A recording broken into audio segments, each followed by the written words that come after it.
motorsport category. 24 cars on the grid launch into action. Having wowed fans both nationally and internationally since its beginnings in the mid-90s. Oh, goodness me! Known for its door-to-door, uncompromising racing, the cars feature big horsepower V8 engines in sedans with close DNA links to the road-going models. Today's Virgin Australia Supercars Championship is run over 14 rounds across Australia and New Zealand, taking in challenging street races and purpose-built national and regional circuits. The series is made famous by its signature race at the famous Mount Panorama circuit. Who will the mountain choose today? Where teams compete over a grueling 1,000 kilometres for the prestigious Peter Brock Trophy, named after the 9-time winner of the Great Race. Over the years, the sport has made household names of drivers such as Mark Skaife, Craig Lowndes, and our reigning champion, Scott McLaughlin.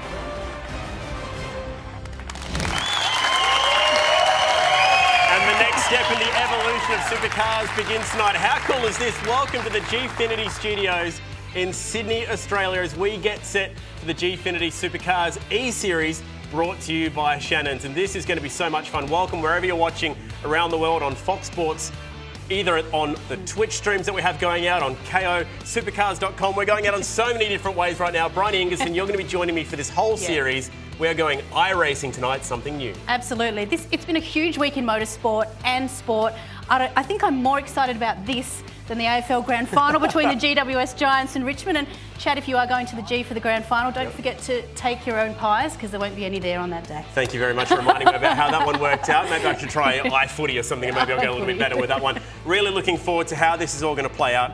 iRacing is the game. We're making that switch to live sim racing tonight with all 12 drivers in the studio, and that is a totally different element. It's unheard of, really, to have all of the drivers here tonight. We'll touch on that in a minute. Here's the format and rules for this year's series. 6 rounds, 3 races per round, apart from the Bathurst Enduro, which is round 2. There are 12 drivers representing 10 teams, and in each race there is one compulsory pit stop where 4 tyres must be changed. The only thing is you cannot change your tyres on the last lap. Yeah, we're going to have reverse grid races for race 2 as well, which is exciting. 50 points for the winner tonight, but when we go through to next round 2, which is in a couple of weeks before Bathurst, that's an enduro, so 250 Ks and 150 points to win that race. So lots to look forward to coming up in this series. You can drop 2 races in terms of points, so if you have a couple of bad ones, but there is real money up for grabs. Exactly. First place, $10,000, 10,000 big ones, which 12 drivers here tonight would love to win that, but also bragging rights, because we have 12 world-class sim racing drivers here tonight. There's a lot on the line. One of which has actually just got off the plane from Germany this morning, who is competing in one of the World Championships for Porsche iRacing. These are the very, very best that we have in Australia competing tonight, signed up by some real supercars teams. We'll touch on that in a moment. But let's first look at what we've got lying ahead. Now, it's important to realise here, Briony, we've only got 3 Aussie tracks built into iRacing. That's right. So the good news here is we get to dream, what if? What would supercars look like on some of the world's best circuits? And that's what we've got. Exactly, and we start tonight with Phillip Island, and then we head to Monza and Suzuka. Cannot wait for that. As we mentioned, the Bathurst Endurance Round, Mount Panorama. Then we head over to the Americas for round 3, Sonoma Raceway, Watkins Glen and Laguna Seca, before making the jaunt over to Europe. Yeah, we've got Nürburgring, that's the GP circuit, not the full Nordschleife if you're wondering. Zandvoort, Le Mans, that is the full Circuit de la Sarthe, so that's a long lap. And then 3 races in England, so Silverstone, Alton Park and Brands Hatch, that's the GP circuit. And how cool is this? Look at the 14th race in the championship, old school. It is so cool. Oran Park, it doesn't exist anymore, but we still get to revisit it on iRacing, and we will round it out with Phillip Island and Mount Panorama. So the Aussie trio to round out the series on November 16th. 6 rounds and 16 races. Really looking forward to this all beginning. Like I mentioned, some supercars buying. We've got Walkinshaw Andretti United. We've got 888. We've got Brad Jones Racing, Boost Mobile Racing, Gary Rogers Motorsport here as well, but also some bespoke esports teams as well. So let's get to meet the 12 drivers representing these teams. I've been racing for 7 or so years now. Proudest achievement would have to have been what come really recently, winning the VRS GT iRacing World Championship Series. For me personally, I'm normally the humble guy. I don't like to kind of showboat. You know, the never give up attitude is always something I like to try and strive towards.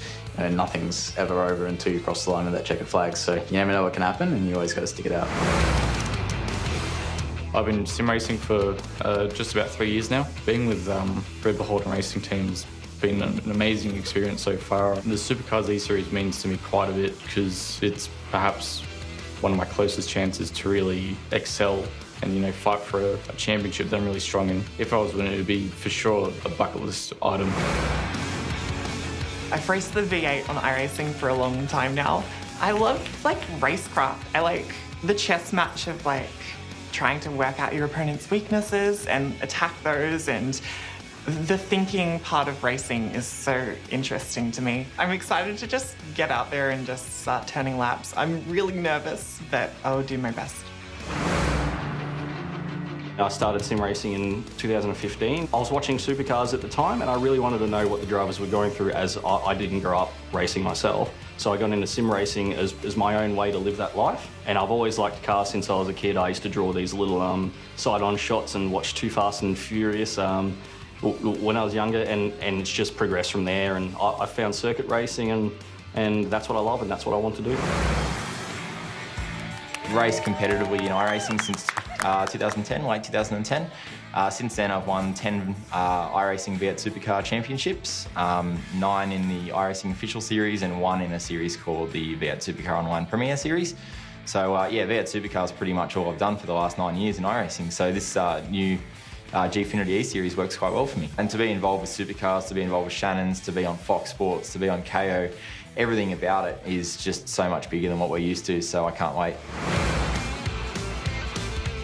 I'm quite a competitive person, so being in team sports is all about working together and whatnot, but having that responsibility on yourself to push yourself further, and if you make a mistake, then it's on you. So I think that pressure and that competitive desire is great. Obviously the round one's going to be very difficult. We're all equal, so that'll be the big mix-up round, that's for sure. I'm really keen to showcase my talent to everyone and show what I'm about. Ever since 2016, 2017, I've been forging my way into the big game in V8s. Definitely winning the Supercars, the draft, was definitely a big achievement for me. I've been pumped for like the last 2 months, I think, wired to get started and get going. I always like to race against the best. I won 2 iRacing Bathurst 1000s, and also I won a World Championship race last year alongside Josh Rogers, so that was a pretty awesome achievement as well. I'm super excited to get this underway. It's going to be an awesome event, the first live round as well. The atmosphere is going to be awesome in that, and I'm looking forward to the series as it progresses. I actually started real-life racing in 2006 in go-karts. When I was 7 years old, just wanted to do it. And I got to a point where I realised that real-life track time isn't infinite. So, you know, I wanted to come home and go racing, not just do it on the weekends. So I got into sim racing about 2010. I've raced all of these guys before, and to beat them would be fantastic. But for me, I just really want to be able to further my career in real-life racing through this series. I've been sim racing since 2014, somewhat of a veteran. I think my strengths probably are being consistent, trying to minimise mistakes and make the most of opportunities as they pop up. It's a big competition and there's a lot of, you know, spotlight on it. It would be massive to win. Started 2009, I think it was. Won a few championships here and there, a couple of online V8 Supercar championships.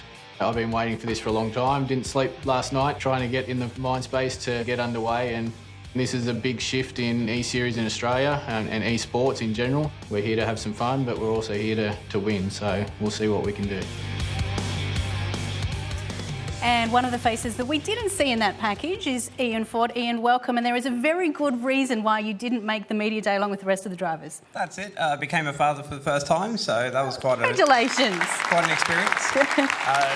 You know, it's been a difficult road for the last week. I've been sleeping like a teenager, about 2 hours a night, but managing to squeeze in laps as well as changing diapers. So good stuff. All right, you've got your chance now. Give us a snapshot of where you're from, what have you done, how happy you are to be here. That's it. I'm from Gatton in Queensland. It's like a major trip to actually get down here. It's like I started racing in about 2008 with karting. Obviously had to change over from that and concentrate on education. And since then, I've been doing iRacing since about 2010. I've won a couple of championships, raced in the World Championship as well. Just haven't nailed a major Bathurst win, so hopefully we can tick that one off next round. All right, great to have you here tonight as part of the Boost Mobile Racing team. Good luck. Thank you. Nice work, Briony. Congratulations to Ian and the new family as well down there at Boost Mobile Racing. So one of the cool things we're going to have throughout the entire series, we'll have a guest driver from the Supercars Championship or the Super 2 Championship joining us at the desk. Let's find out who our very first driver is for season 2019. And how about we make some noise for Scott Pye from the Walkinshaw and Briony United crew, Mobil 1 racer. Scotty Pye in the house today and 29 years of age from Adelaide originally. And you guys have got a race team here racing tonight, a two-car operation. We do, with a fellow South Australian in there as well, with Jared, but excited to see how the boys go. Obviously here supporting them, slightly biased tonight though, but excited to see this get underway.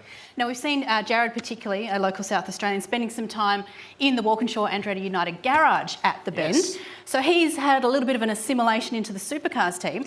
But what about you in terms of sim racing? What's your experience? Yeah, well, I mean, first of all, it was great to have Jared at Taylor Bend with us, and it's you know, we're going to try and integrate them as much as possible, and it's a real investment the teams are making to be a part of this series, and I think that's what that showed. But for me, sim racing, not so much online. I've never really done a lot of online racing, but I use the sim a lot. So I've got a simulator at home which I use, and when I lived in Europe racing in Formula Ford and Formula 3, I was in it couple of days a week with a coach and learning all the circuits and everything, because as we know, track time's limited in the real world, and simulator racing was the best thing for me. So I was able to go to the tracks all around Europe, Monza being one of them, which we see the guys race on tonight, and learn the circuits before I got there in the real thing. Cool. So we've got Phillip Island, Monza and Suzuka tonight. You haven't raced at Suzuka, but like you mentioned, you have obviously raced, what's one of the coolest tracks ever. But this place, you know, pretty damn well. You've been on the podium here before as well in a supercar. Let's go for a lap at the island. It's a special place. I mean, turn one's amazing. It's so fast on the way in, and it's a short run to turn two, so you can really attack the entry of one there.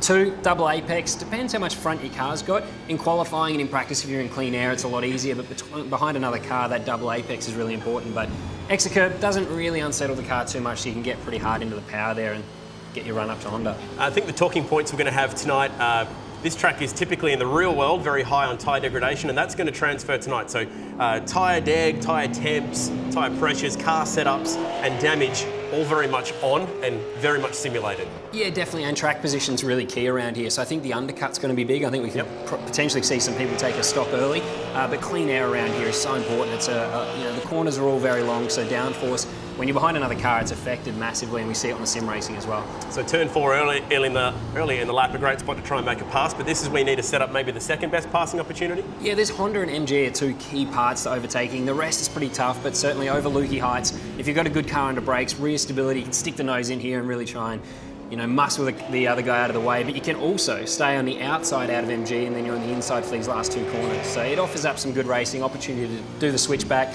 We've seen plenty of door rubbing through this last corner in real life. Pit entry just over to the left. One thing that's very easy to do here is get on the throttle too early and find yourself out there. Big tank stuff. Greg Murphy moment. Yeah, nearly off and completely in the fence. We see that quite a bit in supercars and out on the grass.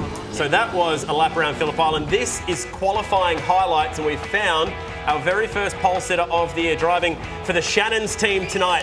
It's Madison Down, who's put the 77 on the pole at the island. So that is a huge start for Madison Down. Congratulations. He's ticked the first box. It is. Looking at the times though as well, there's only, you know, it's under 7:10, so it covered the field. So done a good job, but it's easy. You make a small mistake around here and it flows for such a long part of the lap, so you end up, you know, with a 6 or 7/10 field spread, it's easy to lose a lot of positions. Josh Rogers, who's fresh off the plane from Germany, just 19 years of age, second quickest today. Dane Warren driving for the Red Bull Holden racing team, so great to see 888 have an involvement in this series. Just the one driver, and they've pinned it all, ironically, on a guy called Dane, which is very, very cool to see. That he was quick. He did have an off as well, though, in this qualifying session. We'll get to that in a moment.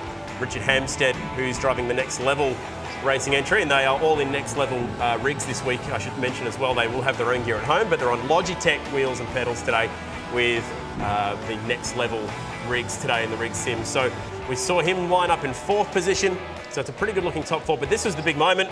Turn 1, it's fast, and if you get it wrong, it's pretty wild. I say deep, but I think his biggest problem there was miss the apex. Never really got it in. You drop a wheel on the way in there, you're in real trouble. I think you're probably going to join the exit at turn 2 there. So that was qualifying done. Grid set for the first race, and Briony, we have our very first pole sitter. Yeah, we sure do. Madison, congratulations. What better way to do it in front of some of your Shannon supporters here tonight, making lots of noise. Congratulations. How good is that? How good does it feel to get the first pole position in the Gfinity Supercar Eseries? Yeah, fantastic. Very happy to have the Shannons car up the front of the field tonight. Excellent lap in quali. Really, really happy with the speed. But yeah, eyes forward for the race. How does it feel to qualify sitting physically next to your rivals? Because this is a very new experience for all of you, I imagine. Yeah, correct. Very strange. Usually we're at online at home, not sitting next to each other. So very, very weird indeed to have everyone here. It's kind of like an iRacing version of Tinder. Like you meet online and then you get together physically, but then you're actually racing against each other.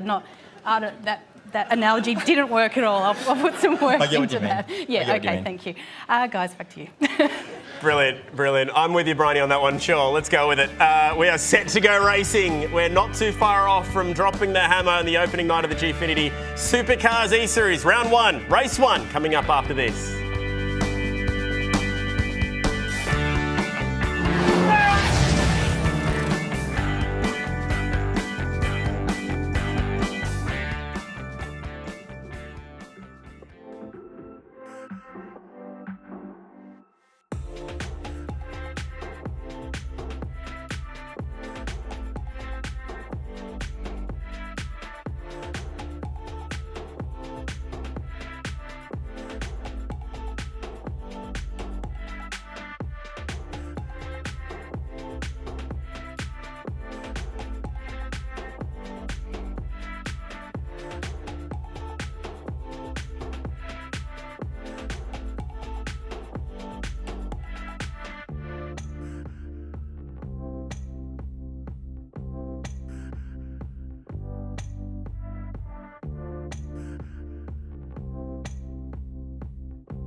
Are you a motoring enthusiast? Shannons are giving you the chance to win a trip to London and the 2020 Goodwood Revival, one of the biggest historic motorsport events in the world. Plus, tour through the English countryside in a Jaguar F-Pace for 15 days, visiting historic locations and unique motoring museums, with up to $5,000 spending money for eligible Shannons Club members. Plus, win a new Indian FTR 1200S motorcycle. To enter, get a quote on your special car, spouse's car, daily drive, your bike or home. Take out a new policy for even more chances of winning. Call Shannons on 13 46 46 or go online today.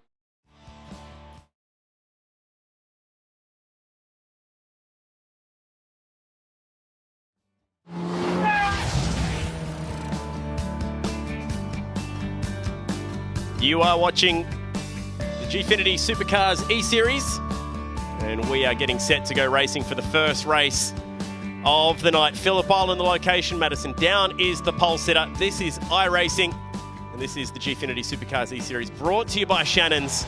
Fantastic to have Shannons support. Fantastic to have the Logitech wheels set up and ready to go. They're queuing up behind a Shannons driver in Madison Down. Josh Rogers, fresh off the plane from Germany, like we mentioned. How's that going to affect him today? Dane Warren for Red Bull out of P3. A few other interesting drivers to watch out for. We heard from Emily earlier. She's got her own live studio audience, Emily Jones, the workplace law crowd ready to go. the second of the Walkinshaw Andretti cars further back in ninth, Ian Ford and Brady Myers. Brady actually topped the pre-season draft, so he'll be disappointed with his opening qualifying effort. Watch him to come off the back of the grid. Especially seeing as he's had a haircut since that intro package. Yes. He said to me that it would take, he'd get at least 3/10 advantage with his haircut, but he probably needs to have another haircut. Needs to grow it back again. Yeah, maybe. There's not a lot of drag in this room. I will admit. True, we've got the aircon on pretty high. I don't know about that. The pit window. Now, 12-lap race. You can't pit that early, or can you? I guess the undercut is big. It is, and also around here, track position, like we said earlier, is so important. I think you could pit pretty early. I think go aggressive, get track position, and then fight like mad to hang on to it. But are you brave enough to put a lap on it? How early is early? If you pitted on lap 1 or 2, surely you're not going to be able to get home on rubber from there. Is it 12 laps, isn't it? Yeah. Yeah, early, maybe lap 4, I would say, lap 3. Lap 4's a good guess. All right, we're on the grid. We're ready. I hope you enjoy this. We have made the move to iRacing for season 2019, and they are all queued up on the grid at Phillip Island for the first race of the season. Let's go with the Gfinity Supercars Eseries, brought to you by Shannon's. We've got a green flag at the island. It's a clean start. All 12 away and racing on the grass already. It's one of the Boost Mobile cars. I think that was Ethan Grigg-Gault. And it's Madison Downhill, swing through to the lead. Aggressive mood, Richard Hampstead. And around the outside goes Josh Muggleton. So clean start through turn 1 and into Southern Loop. It all settled down more than I thought it was going to by 1. I thought there'd be more on the outside. Still the Boost cars have been dropping to the back here. Jared Filsell stuck down there as well behind Ethan Grigg-Gault. So Ethan didn't get the start that he wanted. The swing through Stoner corner. This will be a good passing opportunity. 2 wide action. That's Brenton Hobson on the inside in the raw entry. Oh no, the 2 teammates. Was it the teammates who got together? And there's contact at the back of the field. I think it might have been the 2 Boost cars. That's awkward. I know it's the Fox Sports entry of Brady Myers. So Myers caught up in that one. Surely, Scott, those 2 cars will have steering damage. It's almost a flashback to Premat and Courtney, yes. I think it was back in the day. But it's so easy to do around there. It's such a quick corner on the way into Honda, and if you get offline there and touch the grass, it's just impossible to stop before they end. There is a gravel trap over to driver's right, but they were so close to the racetrack that it wasn't anywhere near that gravel trap. So a couple cars potentially with damage early. That's going to be tough. In these short races, you lose that much track position. It's pretty hard to get it back. And qualifying is just, the field spread is so short. So, yeah, it's going to be hard to recover from that. Joshua's not letting Madison get away here at all, though, is he? This is really good to see. A really aggressive start from Joshua. It'll be interesting to see if the draft is big in these. We're going to see it here, but I think the place to set it up is you go through Stoner corner and then into Honda, getting out under brakes there. If he can stay close enough through there, I think that's where he's going to try and get it done. Well, there's the slipstream effect. You see they're so deep on the brakes into one there, and it's a short run. This will be hard to get down the inside here. I think Honda's where he'll have a crack. We have seen in the middle here the apex. Being a double apex, you can sometimes get your nose in there, but I think you'll see that later in the race when the tyres start to degrade. Saw Scott McLaughlin pull that move on Jamie Whincup a couple of years ago. Going through the loop. 5 for 3rd is on Hampstead on the defensive side. And that was Dane Warren around the outside at Stoner. Watch out, Family Jones. 3rd car in this battle pack. And just pulls out of the move. Although Hampstead checks up mid-corner. The workplace, or just might be able to muscle their way through, not quite.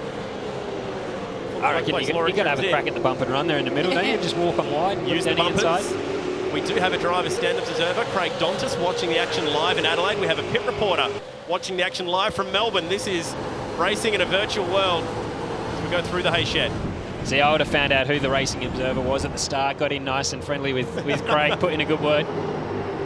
This is a good spot here. There's a few cars which I think could have a crack here. Goes Jake Burton to the inside of Emily Jones. You've got to walk her wide there and try and not give her an option into that left. But yeah, we can see that. We talked about that earlier, being able to hang around the outside of MG.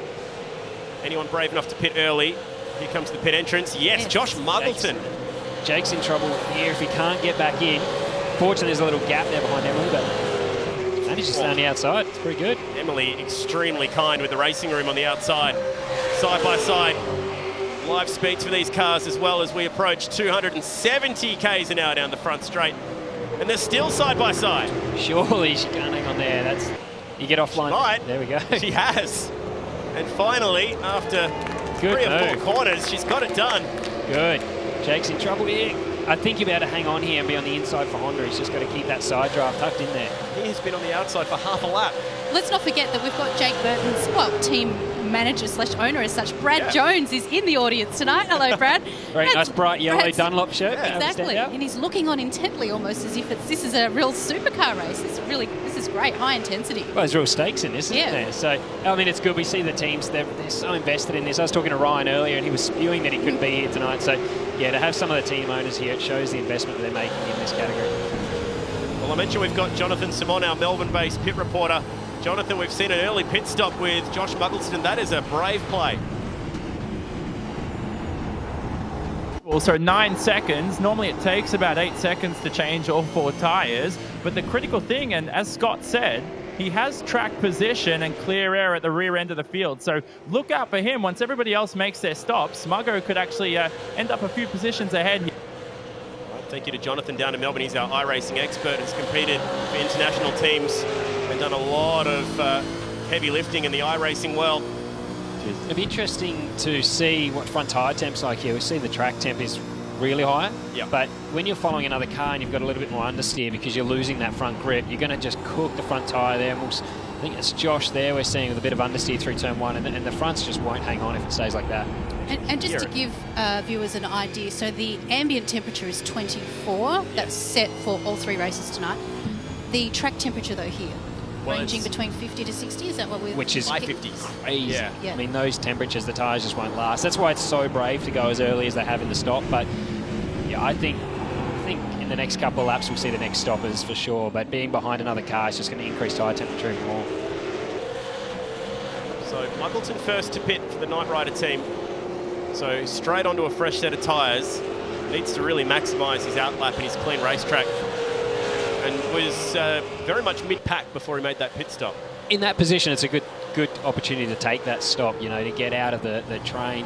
And, you know, he'll also be able to manage the tyres and bring them up at his own rate without the understeer or fighting another car at the moment. So that is Muggleton driving around a very lonely race when you're the first to pit. He's all the way over, driving up towards Siberia, and leaders are approaching pit entry now. So if anyone's going to try and cover off Josh, and I wonder if they know that he's pitted, because the guys at the front obviously wouldn't have seen him come in, but now we see the leaders come in. Coming in, if you're the second car as well, there's a bit of an advantage here being able to close up under braking. Looks like they've all really maximised that entry there. That's a tricky one to get right. So Madison Down and Josh Rogers come in. Richard Hampstead continues in the next level. Commodore, he's the new leader of the race. And the rejoin here between Josh Muggleton and the guys that are in the pits right now will be telling. That is almost the motor race right there. So this is a hugely important lap for Richard Hampstead. Needs to absolutely crush this inlet. Back to Muggleton, and he's whipping his way around and onto the front straight now. So watch for the leaders coming out of the pits. As Muggleton whips by, did they get out in time to cover him off? Looks like it, yeah.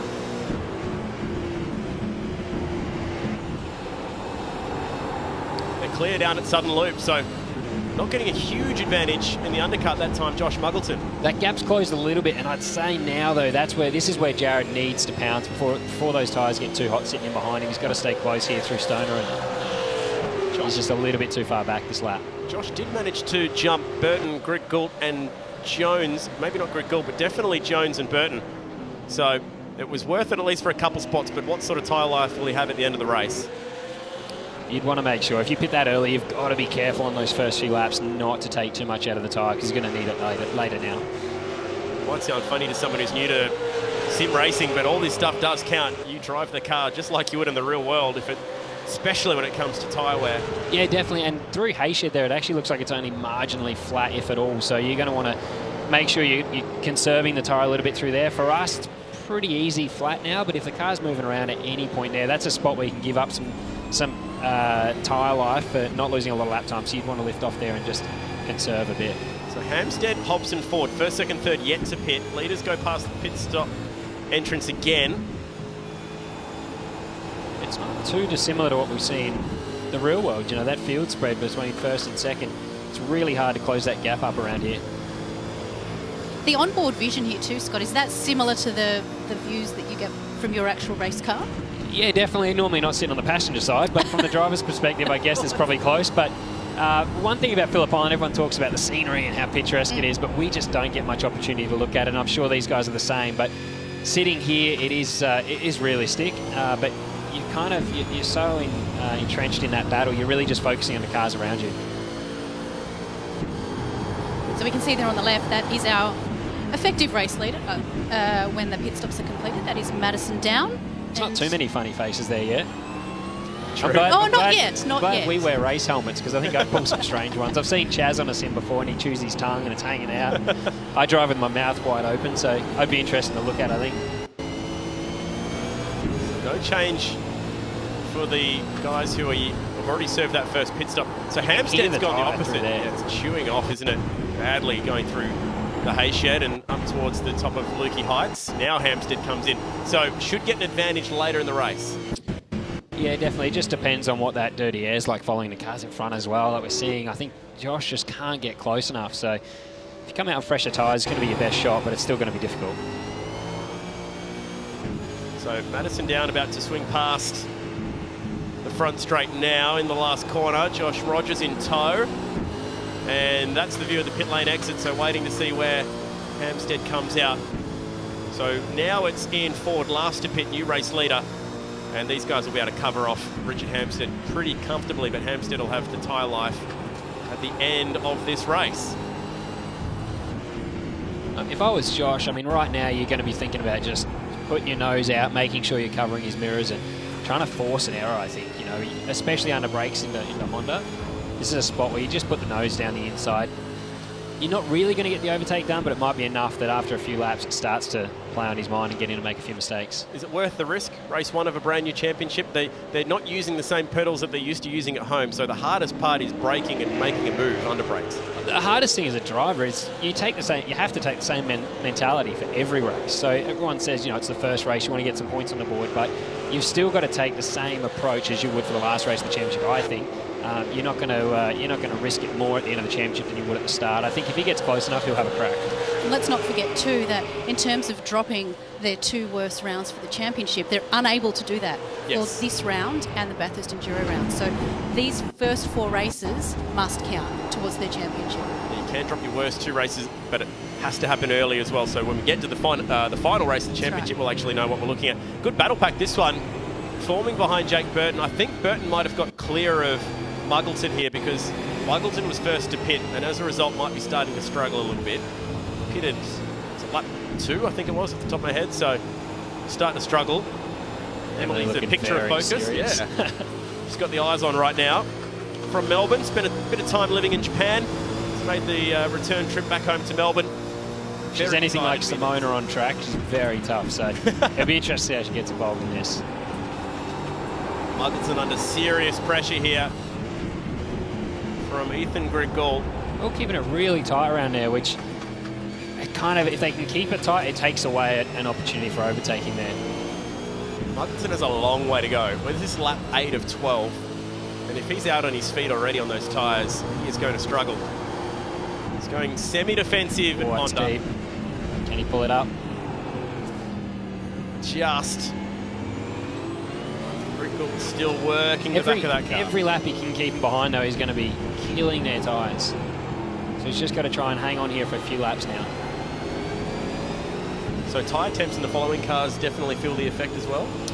Yeah, definitely. I mean, the front tyre, particularly around here, there's not a lot of, you know, stop-start corners, but that front right tyre around here cops up a real hiding. This car's looking a bit sorry after the There's opening quite a lap bit of crash. damage on the front left there as well. Popped a whack, didn't it, on that opening lap crash. And he'll be feeling that because, as we've mentioned before, there is damage in this iRacing format. And it is simulated, so I wonder if that's turned into a lap time. Ian Ford 1:33.8, so he's a second off the leader's pace. So that probably shows you just how hard that hit was. It's cost him a second. Oh, out wide. Is that Muggleton who ran wide, or was that Greg Galt? Tough to tell. It was Greg Galt. He's vulnerable here. This would be brave. Jones thinks better of it. Can't get the job done down into turn 1. Back to the now leader of the race, Madison Down, who's got back to the lead after the pit stop's been served. Still close. We're seeing that 1 second gap between first and second. It's just so hard to close up around here.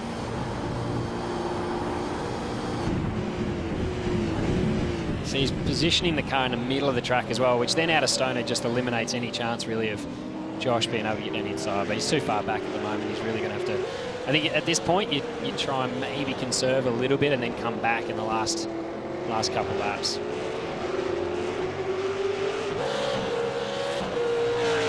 The other driver had picked up pretty bad damage in that opening lap crash, Brady Myers, 1:34.9.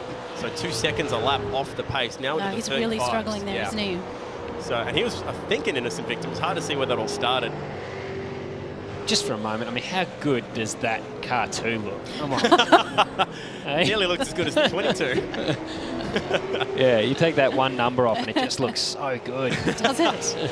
But how impressive to get that livery turned around so quickly, because that only popped up for Pukekohe that They have done a good job, all the liveries though. I mean, even looking at the back of the Red Bull car, Yeah, they've done such a good job. They look fantastic. A big shout out to the entire Knight Rider Motorsports team who have put together, Jake and the boys, not only the liveries for all these cars, they're giving themselves a nice round of applause, but a pretty cool spotter's guide as well. Yeah.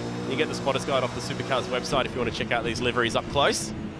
I'm pushing hard for a retro round as well, so let's see if we How get cool would retro round be? leading up to Sandown. That'd be very More cool. work for Jake. Jake is shaking his head going, no, please no. Just got these ones complete. Back to this battle in the 28 from Hampstead. So Warren's really starting to struggle with those tyres there. Not getting off the corner. It's the first thing you start to see as well is around here, that late rotation, you start to lose the front tyre and you start running wide and you can't get on the power. You're a little bit later to 100% throttle. That's the wiggling down at turn 4. You can adjust anti-roll bars settings as well as brake bias from the cockpit, just like in the real world. Hampstead pitted a little bit later, was that right? Yes. They're coming yeah, through so on... it should have the tyre life substantially later. About 3 laps better tyre life around here. Should help with the track temps. And that's Richard Hampstead in real life, IRL, Yep. the left-hand side of the screen, and the view from his machine on the right there. Chance here at MG. He's got a wicked run through Lukey Heights. Dane Warren Smart just parks that car over to the right-hand side. It's easy to do around here, especially Lukey Heights. You come across, you put the car in the middle of the track and you haven't moved. You're not moving under braking. It's just a good defensive move where you position the car off of the exit of Lukey and makes it near impossible for MG. But he's half a chance of chasing down the leaders here, Scott, if he can get around that Red Bull car. He's going to have to do it early. He's got the speed. Lap times 1:33.8. So a tenth slower than the leader, despite the traffic. I think Stoner Corner again. He's staying really close. So tricky thing with Stoner Corner is it's not like turn 1 where you can just go in a little bit deeper and run wide on exit to prevent someone from overtaking. Into here, you brake too deep, you miss the apex, and you leave the door open. So we'll see what happens. Hampstead pouring on the pressure again. Now we go turn 4. This will be a chance. Big dive, go on. Oh, yeah, very defensive. There's definitely a bump, and off goes the Red Bull car. So a shot in the right rear. It was like 06 championship or it was a little 06? bit. Yeah, Kelly versus Lowndes and Tanner involved, and that's good. Yeah, that was very similar. So how will they view that one in Adelaide? Do you think the driving standards observer? Oh, he's giving it back. He's looks like he's redressing it. I think that's the best Probably thing to smart do. move. Yeah, I think that the shame there is both cars were looking pretty speedy. They've taken him out of it, but to redress it straight away, they've got to do. I don't know how Craig's going to look at that after it's been redressed. There's obviously a disadvantage there still, but that was a smart thing to do, the right thing to do. It's a shame though because he had the pace to chase down the leaders, but look at that gap now. It's gone. It's blown out to 4.1 seconds to Josh Rogers. I think Rogers is just about caught off the search party as well on Madison Down. That's up to 1.5 seconds. Good to have a crack though. You're going to put it down and have a go. We like that. We want aggressive. We went through and asked all the drivers in the lead up to this championship, explain yourselves in 3 words in your driving style. Assertive, smooth, and loose. I like how contradictory that is for Richard Hampstead. From one driver. Yep, that was yeah, Richard's right. point of view. I reckon that's how Van Gisbergen would describe himself, I reckon. I'd like to think he's smooth. Assertive, smooth, and loose. Yeah. All in one. Confused. We're talking about on the racetrack, aren't we? Yeah, he'd probably be listening. He's an avid iRacer himself.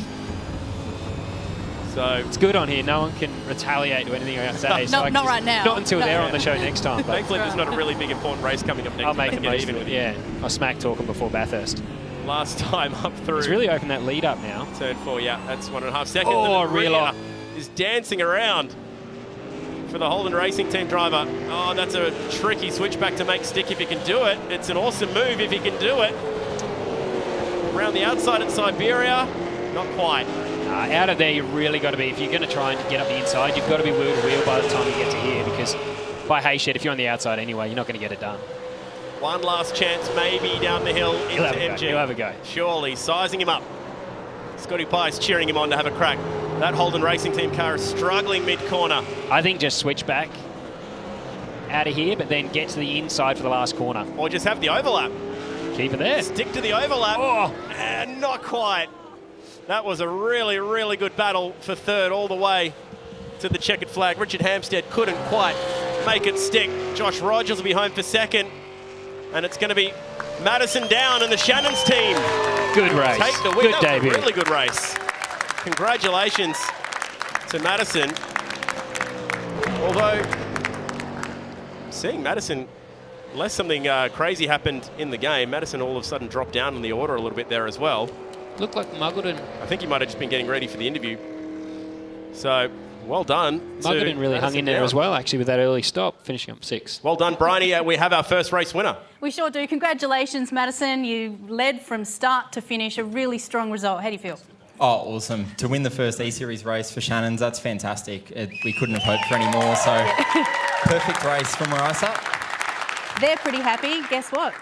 You're starting from the rear of the grid for the next one because it's reverse grid. It's at Monza. How do you feel about that circuit? That's going to be really tough. From the back of the field, it's going to be a hell of a lot different to that race for me, so going to have to just eyes forward, try and pick them off one at a time. All right, we'll let you enjoy this win for just a small moment, but then it's game face on for the next one. Absolutely, thank you. Now, I've just noticed, I'm just going to have a quick chat to Emily here. Emily, you've got a huge support crowd here tonight. It is great to see. How are you faring tonight? Because we've talked before about this being a very unique experience in terms of, you know, you guys all actually being here on the set, racing together, because you usually are racing all online. Yeah, it's like nice to get out of my room for like the first time in a couple of weeks. That's good. And like we race together, like Matt and I are in a team together normally. So yeah, it's lovely to be here. You're pulling some strong moves in that race. Tell us about that. Yeah, I'm like honestly ecstatic. I didn't think I would have that kind of pace. And there was like a point halfway through where I like, Jared centered on me and I was like, I held him off and it was pretty cool. Jared's upstairs, so we can't physically harm him right now, which is good. Hey, next up, Monza. Tell me about your experience at that circuit. I really like Monza normally. I tend to go well there. I really like the chicanes and it's a circuit that I can lap for hours and I think that's good for practice for sim racing. It's a draft track, so I think it's going to be a battle and braking's important, so I think it's going to be a bit of biffo, so we'll see what happens. All right. Thanks for impromptu chat there. Can't wait to see how you fare. Good luck for the next one. Thanks, Emily. I love it. Emily's brought her own crowd along as well to cheer on at the workplace law crew. So well done to Madison Down on picking up the very first race win of the year. Good chance to check out the highlights of the first of 16 races in season 2019. And pretty much led the whole way if you obviously work in the pit stop scenario. And there's no better way to do it, a lights to flag victory. But this was the big moment. So Myers maybe got into the side of Ford, which is what kicked all that off. The two of them dragged damage for what was, the remainder of the race. God, that's tough. Some good starts for everyone there, which I was surprised that first one. I didn't know how that would go, but plenty of action on the opening lap down Honda. These two are glued together for 12 laps. Madison Down holding his nerve through the pit stop window. Josh Muggleton was first to pit and did fall back a little bit later. What could have been for Richard Hampstead. He proved the theory, though. If you pit late, you do get the tyre life later. You do. There was a big gap to close up there, though, but certainly, I mean, if it wasn't for that contact down into the hairpin, I think that it could have been a little bit different, but still, though, we saw how hard it was to overtake. So even if he got to Josh and Madison, it's going to be tough. And we did see Ian Ford limping around the track about a second off the pace, courtesy of that damage. And front bar losing front downforce around here is not fun. So he would have had a hard time with that. Yeah, so making the last of the pit stops as the field whizzed by. That left us with a few interesting battles to the end of the race, including that mid-pack scrap. There was about 4 cars in that one when Josh Muggleton started to fall back through the pack. And then this one, in the bump and run. Lucky not to lose it right around there. He was able to gather it up and get back in without losing another position was good. So the Logitech gear saving the day there for Dane Warren. And this was what it looked like from on board. Once you're committed, there's no getting out of it. You just can't. Once you're blocked, you kind of have to see where it goes at that point. And Madison Down was first to the checkered flag. And second home today, Josh Rogers in the Mobil 1 entry, picking up a spot inside the top 3. So relatively clean racing. I mean, we saw what happened at turn 4 at the beginning there as well. And just that slight rub. But there's a reason why these guys and girls have made it to this standard, because they have such a high quality and a bit of respect for each other as well. Exactly that. Yeah, they do have a respect for each other. They've been racing each other in various series and variations for a long time. And as we, just spoke to Emily about that. And so I can't wait to see what's going to happen in the next race. Because as we said, reverse grid. So we're going to see Brady Myers and I think Ian Ford. Yes, off the front row. The front row. And Madison is going to have to do it the hard way from position 12. One of the cool things that we have running throughout the course of the season is our Shannon's Classic Moments. It's a bit like the old classic catches back in the old Channel 9 cricket days where the fans can vote for their favourite moments. So let's check out our first Shannon's Classic Moment of the night. And we saw a really good battle between a couple of drivers fighting for every last spot on the podium. And it went right down between that guy there, Richard Hampstead, and the Red Bull Holden Racing team. This is how it played out. Dane Warren on the defensive and Richard Hampstead on the attack. And it was building for a few laps this one, Scott. It was. I mean, he was lucky to have that buffer, but that allowed them to race hard. I think, it's obviously not clean, but, they're in a position where they could go aggressive, redress it. I mean, at the end of the day, I think Dane was probably settled in the third there pretty well. Still finished third with the redress, so I think, hard racing. They were able to redress it and play on. Yeah, just the smallest of touches, but this game is so realistic, it was enough to send the Red Bull car out of bounds. And that has given us our very first Shannon's Classic Moment for season 2019. And just on that, if you go to the E-Series website at the end of the night, you'll be able to vote for that. The online winner wins $500, and the drivers get to, I guess, in this case, split the $500 between the two of them. All right, we need a quick break here from the Gfinity Esports Arena. On the other side, it's the reverse grid race. We're off to Italy. Monza coming up next.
Are you a motoring enthusiast? Shannons are giving you the chance to win a trip to London and the 2020 Goodwood Revival, one of the biggest historic motorsport events in the world. Plus, tour through the English countryside in a Jaguar F-Pace for 15 days, visiting historic locations and unique motoring museums, with up to $5,000 spending money for eligible Shannons Club members. Plus, win a new Indian FTR 1200S motorcycle. To enter, get a quote on your special car, spouse's car, daily drive, your bike or home. Take out a new policy for even more chances of winning. Call Shannons on 13 46 46 or go online today.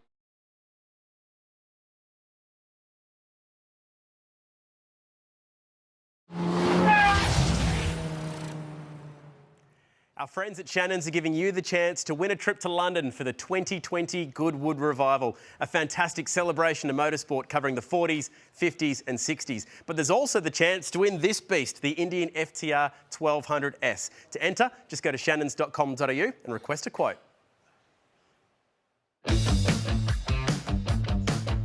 What I love most about racing is just getting the most out of the car. It's not the adrenaline, it's not the fear, it's not in real world or sim, it's just the technical side of racing. You need to clear your head of everything and just focus on the job at hand. When you're in the zone, you almost think about nothing. That's the incredible thing about it. Again, that's no different with sim racing to real world. It's exactly the same, and that technical part of it and the mental part of it is really important. My old man, he loves racing. He was the guy who, back in the day, started the computer up for me to get me going on very old simulation games. And even to this day, I still get to drive his car on racetracks now. So it's always been a good family thing. Growing up, I was always a big Mark Skaife fan. Big Holden man, always had the Holden racing team stuff back in the day. He was a real idol to me, but I guess as I've grown up, probably Jamie Whincup. When a race isn't going his way, he always finds a way to end up there in the top 3, top 5, scoring those championship points. And that's the reason he's won 7 titles. So that's just the best illustration of consistency and speed that you can see. Anyone can drive a fast car, few can drive a car fast.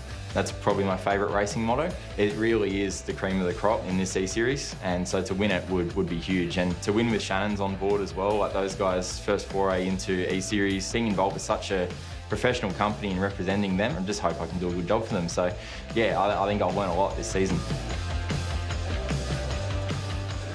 Great start for the 25-year-old tonight from Sydney, racing in his home city and winner of the opening race, and perfectly timed because we've got the Shannons guys here today to cheer him on. A great chance as we queue him up for Monza and race 2, the reverse grid race. Thanks for joining us, by the way, for the Gfinity Supercars E-Series, brought to you by Shannons, to talk about what a great season it's been so far in supercars and what's to come and what we've just seen. So first up, we'll talk about what we just saw, Auckland. Yes, exactly. Team Auckland Super Sprint. Goodness Threw you me. around there Here we a go. bit, Let's hear some highlights. Yeah. Race 23. It's a really good weekend. The Kiwi crowd every year seriously get into it. It was Nick Percat's birthday. Jamie Whincup had a special birthday message for him off the back of the Turn 8 hairpin. I had a good view of this one. Yep, we saw something very similar. There you're on the left there, Scotty. You got away with that one. I couldn't believe that took to the end of the race for that one to be. I was amazed. It was at that. controversial. I got on the radio straight away because I thought a penalty was going to be handed straight away. Yeah. So I needed to voice that I wasn't the one involved. But yeah, when I saw Whincup go onto the podium at the end of the race, I was pretty surprised. Tim Edwards, none too impressed about what he saw happen down there at Turn 5 between the two teammates. Hopefully we don't see that in the teammates tonight. SVG, just like he did last year at Pukekohe, picking up the Saturday race win, just had to hold off his teammate for a bit. And again, if the penalty had been served earlier, it wouldn't be under that scenario, I guess.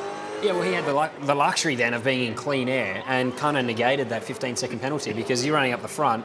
Yeah. You pull 15 seconds on the guys pretty easily, so I was surprised for sure. So SVG with the Shuckers getting the win on the Saturday. He looked really, really strong, and the hometown support was huge. Oh, exactly. That's what I love about the Auckland race is just the hometown support for the Kiwis. It was a pretty solid start in race 24. Bit of feeling here between SVG and I think that was Scotty McLaughlin. Oh, take that, bro.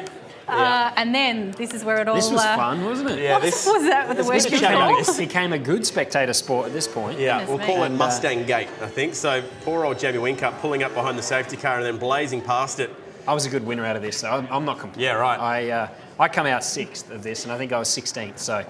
Yeah, hey, you, Simona, Todd Hazelwood, worked for me. A bunch of drivers outside the top 10, and this guy as well, Scott McLaughlin, taking a free ride to the podium. Scotty said it in the press conference. You know, some days you're on the right end of these decisions, some days you're on the wrong end of these decisions. That was his right day, and he picked up a win. How about the celebration, though? I want to see you, next time you win a race, Scott, I want to see you do this. I won the worst race to win. Grand Prix, we're not allowed to do burnouts or anything. So Yeah, I just trundled around and stopped at the flag. But yeah, when I win next time, I'd like to. I'll probably suck at burnouts though, but I'll have a go. I'll have a crack. Champ score, McLaughlin in another stratosphere at the moment, heading into Bathurst, 300 points. He could actually not show up to Bathurst and the Gold Coast, which is about to still be... All right, Chad. It's a big lead. Where are you on this page, Scott? Sorry, did you say something? Right under. You're on that page. Unfortunately, yeah, we're not in there this one, but No, it is a massive lead. I mean, I'm surprised to see that, but going into the season, we didn't realise what the Mustangs were going to come out with, so it has thrown... I mean, you were 7th last year in the title fight. You had an amazing year last year with that win. But what you have got is 2 Bathurst podiums in the last few years. So heading into the next stop on the tour, you must be pretty pumped about going to Bathurst. Yeah, Enduros have been good for us, and I think having Warren Luff in my car as well was a really good opportunity for us with an experienced co-driver to go to Bathurst as the first event this year, which is unique. It hasn't happened before. So normally Sandowns where we, nut everything out and make it all work properly before we get to Bathurst. But yeah, I think it's going to be a real challenge, especially for the younger guys. But yeah, I'm excited. The Enduros, like I said, have been good to me in the past. And Walkinshaw Andretti United adding a wild card, which is going to be super exciting. Alexander Rossi and James Hinchcliffe. It is, and there's a really good 27. atmosphere in the workshop. Sorry, car 27 you say. But yeah, I'm really excited. And for the guys as well, it's been a really big lift in the team. So to have Alexander and James come over, it's going to be cool. They've both done so much in the sport and not so much in supercars. So everyone's excited to see how they go. But they're pros. I'm sure they'll get to Bathurst. Be shocked. It will surprise them unless you've been there. It's a tough initiation. You can't underestimate the challenge of that place. But yeah, I'll be well and truly preoccupied with our own program and trying to go one better this year. And if we come second or worse again, I'm going to be pretty bummed. Last year was bittersweet. So we'll have a good crack and be focused on that.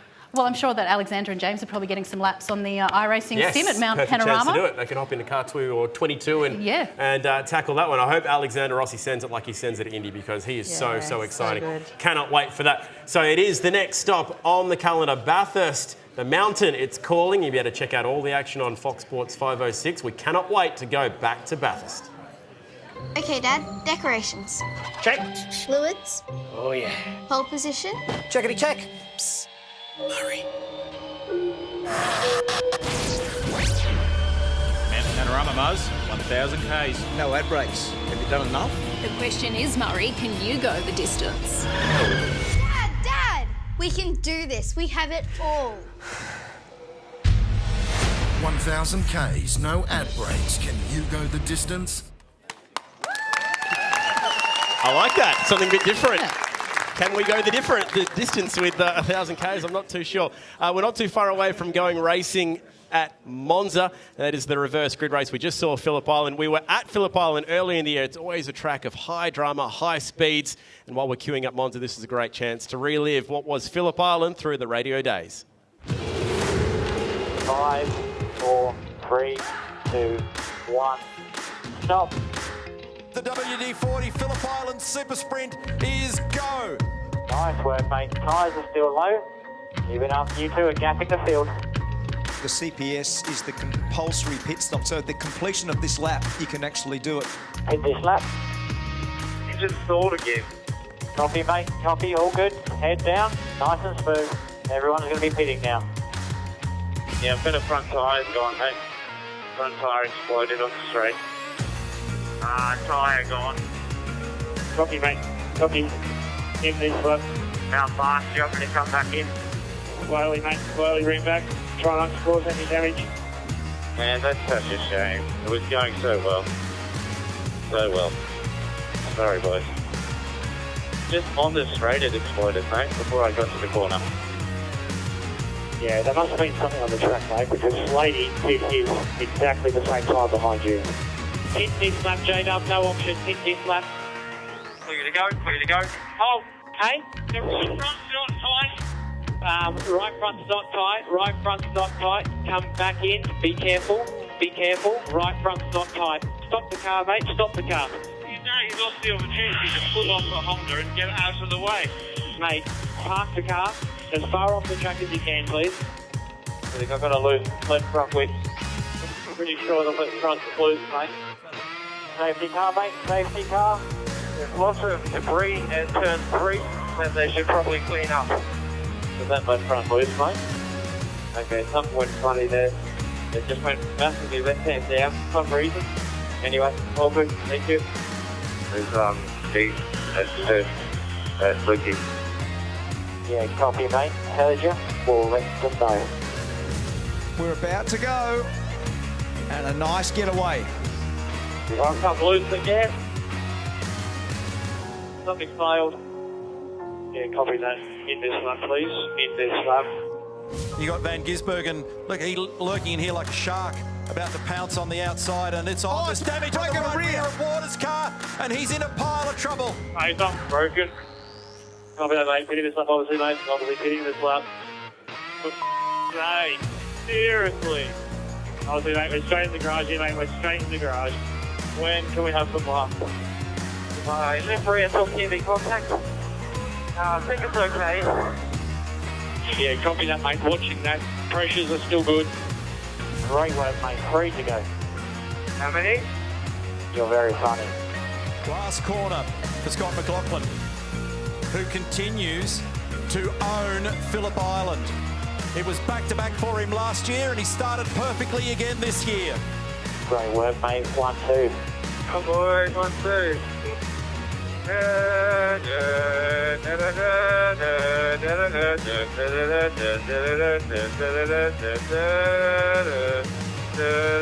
that's enough. Got it, boys, bang. Your singing hasn't got any better, mate. Scott McLaughlin winning Game of Thrones round. The true story behind that was I actually dared him to hum the Game of Thrones tune across the finish line. Blame for that. Yeah, that's actually my fault for that one. I still owe him a Cooper's beer for that one, by the way, actually. So well done to Scotty winning Game of Thrones round, which was already back in April. When you talk about those Radio Days packages, and do you have to watch what you're saying when you're in the race car in that scenario? We always have to watch what we're saying, but it's...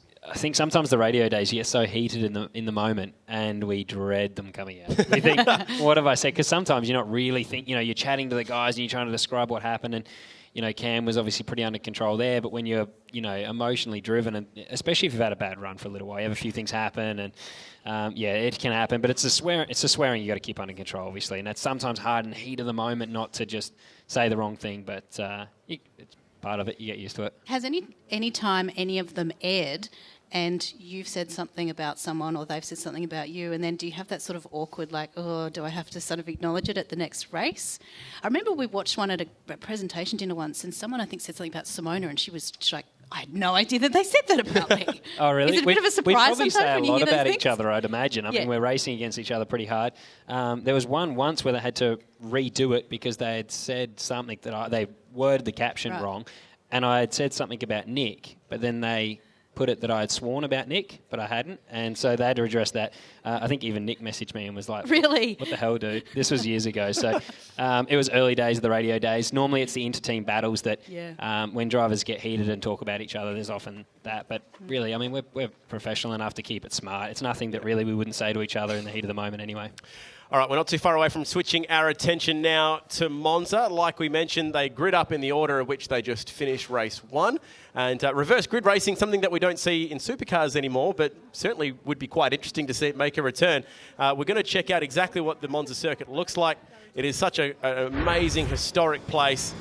First opened in the 20s. It was the 3rd ever racetrack, permanent circuit to get open anywhere in the world, behind the Brooklyns and Indianapolis in America. So very, very cool. But one thing we're going to see a lot of is jumping the curbs. Yeah, for sure. Actually, I raced here in 2011, I think it is, and I'd gone from racing at a circuit in England, Alton Park, high downforce, then came to this place as my first race meeting. So it's typically a low downforce setup is what you would go for at a place like this. Massive straights, big braking zones. But what can happen here is you take a heap of wing off and then the stability under braking becomes an issue. So I think we'll see lots of action under brakes. They're like as you that? can see there. The rear of the car here is just good save though. Nice. Managed to get both apexes with 4 wheels. The problem is though, if you do, and this is a great example of it there, you get a slow down. So with iRacing, if you do have a corner cut like we saw there, they will make you slow down almost to redress the time clock, if not your position. Hard part, probably no time gain there though, so you've got to give it away, but no time gain. But this is a really critical corner as well. Massive straight up to the chicane here, so important to get out of that corner really well, and I don't think there'll be much overtaking here, but it's still an easy place to lose a lot of lap time, especially if you're trying to close the gap to someone. Yeah, the big issue is going to be exactly what we saw at the second chicane, locking the rears up to the Ascari chicane. All 4 wheels across the apex there. Low curbs here, so you can take plenty of track as long as you don't get a penalty. But again, you want a good run out of here. When I raced here, the place to not overtake was the last corner. You wanted to be behind someone as you entered the front straight because of the slipstream being so important around here. You've got to be strategical. You wouldn't want to make the move here because you want to try and set them up on the front straight and get them into turn one. So key here is to get out underneath someone. You want to turn in late, get the rotation in the middle of the corner, and then have a run onto the front straight and try and get it done. Through the parabolic up, if you were living under a rock and didn't see the massive Briony crash in F3, that's where that happened, going through that very, very fast final turn and onto the front straight. So really looking forward to this one. Monza, like we mentioned, first opened back in the 20s. It's a regular scene for Formula One. Well, tonight we get to find out what would a supercars race look like around Monza. It's one of the what-if moments. We go to Suzuka after this one. Some of the best tracks anywhere around the world are going to feature on this series. Where's one track outside of Australia, maybe that you've driven open wheelers on, that you think a supercars race would work really well here? I think Monza, actually. Lots of big braking zones. I've always liked Spa, a race there as well, but I think for our cars, you want the big stops, big braking zones, and where there's brake fade and things like that. Like turn one would offer up a good opportunity. It's still hard to go past Nürburgring, though. Yeah, true. At Nordschleife, I'd like to just do a lap in a supercar around there, because not for overtaking, but to actually drive the car around there and have all four wheels just lifting off the track and you're on the limit. We get some feelings like that where it's that weightlessness at Bathurst, especially across McPhillamy into the great corners like that. So I think to drive a lap, the Nordschleife is hard to go past. All right, not too far away from lighting up the racing at Monza. We've got our drivers here in the studio tonight, which is really, really cool. Briony, third place for that opening race. Dane Warren, he's got the big responsibility of driving for the Red Bull Holden Racing Team. Yeah, absolutely, Dane. No pressure. Driving for Red Bull Holden Racing Team. You had a day at Sydney Motorsport Park, I believe, and got to go do a hot lap with Shane van Gisbergen, and then vice versa. He jumped on the sim. Tell me about that experience. Oh, it was very interesting to get the chance to hop into a real-life supercar. It just opens your eyes to the differences that, they have and we have. So it was a really cool experience. The team welcomed me, with open arms and all that. It was really good to experience. Yeah, awesome.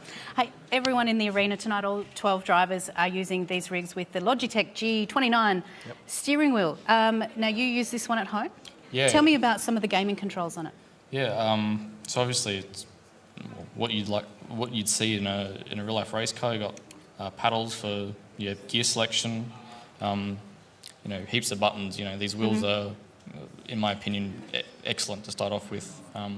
Can't really fault them, and you get what you pay for your money. It's really good.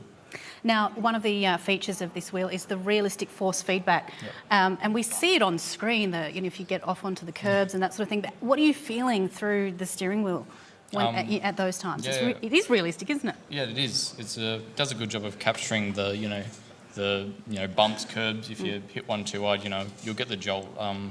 Oversteer, you'll feel the rear start to step out, and you can correct it. So it's very good. Okay, so as mentioned, we're heading to Monza next. What's your experience at Monza? Is it a track that you rate or you hate? It's one of those tracks that you either really like or really dislike. In my circumstance, I'm not a fan, honestly. But I'm pretty confident going in. The setup's good. We use it from a previous race we've done there, so go in and see what we can do. Yeah, absolutely. Well, fun fact. At the Monza circuit in Formula One, an Italian driver hasn't won at Monza in over 50 years. But in supercars, an Australian is going to win tonight. How interesting. So put some money on them. How interesting. Taking that off you, Dane. Goodbye. Yeah. And good luck for Monza. Just joking, Chad. All right, so we're going to see at least one of the Aussies taking the win tonight on the famous Cathedral of Speed that is Monza, based about 20 k's north of Milan in the north of Italy. Not far away from that reverse grid race. Won't be long, and a good chance to meet one of our other drivers on the grid. She's got her own fans and support crew here from Workplace Law. They love Emily Jones. She's our only lady racer in the field. Let's get to know her. My first ride was car, so I think my whole family were like, oh God, she's into cars. My uncle raced a Porsche. I was always so excited to hang out with him in the garage and things like that. I was just obsessed with racing, so eventually my parents caved and they were like, okay, we'll let her go kart for a bit. Career victory 106 for Craig Lowndes. He's back in the game. I was a huge Craig Lowndes fan as a kid. I had Craig Lowndes like posters all over my walls and things like that. He was just so nice and such a smiley character. I remember the night that he defected to Ford, and I cried because I was like a Holden fan and a Lounsey fan, and it was like, no, he's going to Ford. This is the worst thing that can ever happen. Being like one of the only girls in sim racing, I guess people get to know you rather quickly, but I don't know, it's not as lonely as I thought it was going to be. There's so many amazing female race drivers out there that are just kicking butt all over the world, and I'm inspired by other female racers. I mean, Simona's doing amazing in Australia, and like all of the W Series races overseas are doing really well. I think it's like we're on the verge of a female driver breaking into one of the really top series and kind of winning it, I guess. For our sim racing community to be on television is massive. I'm still learning, and I think I'm still improving. I've got a long way to go, and I don't think I've shown my full potential yet. So I'm excited to, show what I can do. Great to have her here, and she's definitely got the biggest support in the house tonight. 26-year-old from Melbourne, spent a little bit of time over in Japan and has made it back. So maybe that'll give her an advantage for Suzuka later on when we go racing for the final race later. So like we mentioned, Monza, and this is how they'll line up, and it's reversed from qualifying results, which is how we get the grid for this one. So it still leads to a similar result to what we saw if it was reversed from race 1. Brady Myers will be off pole in Ford, so check. And we have Warren Rogers and down off the back. Scott, when's the last time you did a reverse grid race? Super 2 maybe? Did they have any reverse grid back then when you were I don't think so. I don't think we did. In Formula 3, I had a reverse top 8. Okay. So they would do that.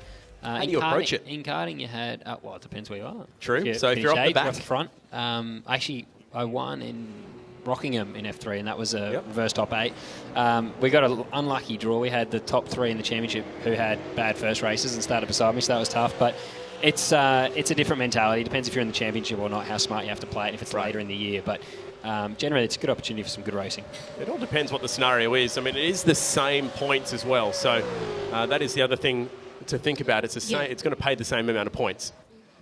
Yeah, exactly, because I think in Supercars and perhaps in the development series, it was always about half points for a reverse grid race. Yeah. But this one, as you mentioned, is as many points as the original one. Josh Rogers just making some last-minute they're adjustments popping up on there. the grid and not too far away. We've got a big crowd here at the Gfinity Studios in Sydney, and they're all pumped up to see some racing, so let's do it. The Cathedral of Speed, it's Monza, it's race 2 of 16 in the 2019 championship, just waiting on the last couple of cars to pop up onto our grid. It's the Fox Sports entry on the pole. And remember, wouldn't that be good if you could get draft. to the grid like that? Save you a bit of fanfare. Watch out for the slipstreaming, watch out for the big braking manoeuvres at the chicanes, watch out for drivers getting pinned for jumping the chicanes as we go racing at Monza. Fairly even start. It's a long run to turn 1 here, so a bad start really pays. That would kill you. Gee, the Red Bull car. Using all the track. All the way to the inside. So Burton, the only driver to really noticeably have a slow start. They pile into the first chicane. Up on the curbs. Pretty tidy there. You tend to get a bit of a bottleneck at turn 2. People can flow through turn 1 quick, but then 2 usually backs everyone up a bit. Brady Myers is out of there. Checking out with the race lead. Great start for the Fox Sports entry. The Raw team a second, and that is Emily Jones flicking up the dirt. Can she get that stop for the second chicane? We're about to find out. This is tricky. Puts you on the outside for the next 2 corners. It's going to go slow, and that was Josh Muggleton. Yep. All picked through Lesmo 1. Need to be careful not to run the car too wide there. Need to watch the track limits. Gee, they're queuing up behind Muggleton now. Muggleton and Jones. Oh, and one around. Oh, how did they save that? I think that was Jones. Lent on another car, I think there. Seems to have lent on Dane. Got saved by Dane Warren. On the inside, has that hurt the steering though? Dane politely straightened her up. Lucky, very lucky, because that was headed for the fence. Lewis Hamilton's found that fence before, so she'd be in good company.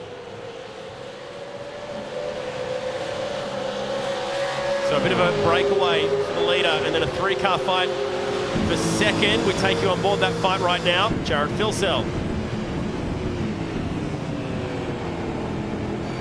He's got Ian Ford in his sights. Side draft is something we may see here. It's big for us. If we can get an overlap on a car in front, you want to keep nice and tight till you reach the B pillar, then pull hard, right? Break that side draft, but it'll be interesting here. Typically behind a car, we don't get a massive slipstream, but it's once you get that draft to the side, it's big. Anyone brave enough to have a crack under brakes? It's hard to tell if that's attacking or defensive. We'll call it attacking from Ian Ford. 12 laps around here, still a fairly... Oh, 7 laps, sorry. Yeah. Still a fairly long way around here, actually, but I think now is when you'd want to have a crack at those turn 1, 2 moves before there's any field spread or tyre deck. And Emily Jones into the pits early, so we did see her take a knock on the opening lap of the race. So trying to roll the dice here with a lap 1 pit stop. She looks disappointed too. Great start, Brady Myers. Not part of your race plan. First lap to be in the pits getting repairs there. It's going to be a long way home from there. She'll have some time to make up later. I wonder the state of the Dane Warren car as well, if that's got bent steering. We saw what happened earlier at Phillip Island. 2 boost cars look to be running pretty close together. Brenton Hobson cracked sideways off Lesmo 2 then and got away with it. They're side by side here, running for second. It's a fairly quick chicane. I think they have to sort themselves out before they get there. It'd be hard to run too wide through there. Might be able to sort that out. I'm surprised how much track they're using here. Yeah, so everyone's trying to flow the car as much as possible. Don't pick up penalty points like you normally would in an iRacing event with the Supercars Eseries. Jake Burton on the inside. And Ford just running it wide, losing a spot to Hampstead. And here comes Josh Rogers. So the guys who started at the back now starting to reach the traffic. Look at the pit stops.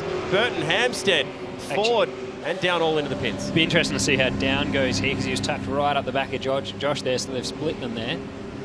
So they'll all get onto a new set of tyres. Will they come out in this order? Burton in the Dunlop car, first in the queue, driving for Brad Jones Racing.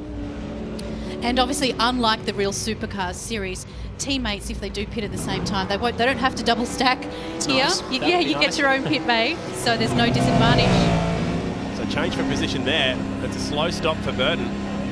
So Hampstead first out. So he dealt himself in here. Burton might have dropped to the back of that pack. Why was it such a slow stop? Maybe he knows there. He's just got out ahead of Ford and Down. So Down's going to put the pressure on, and here comes Emily Jones.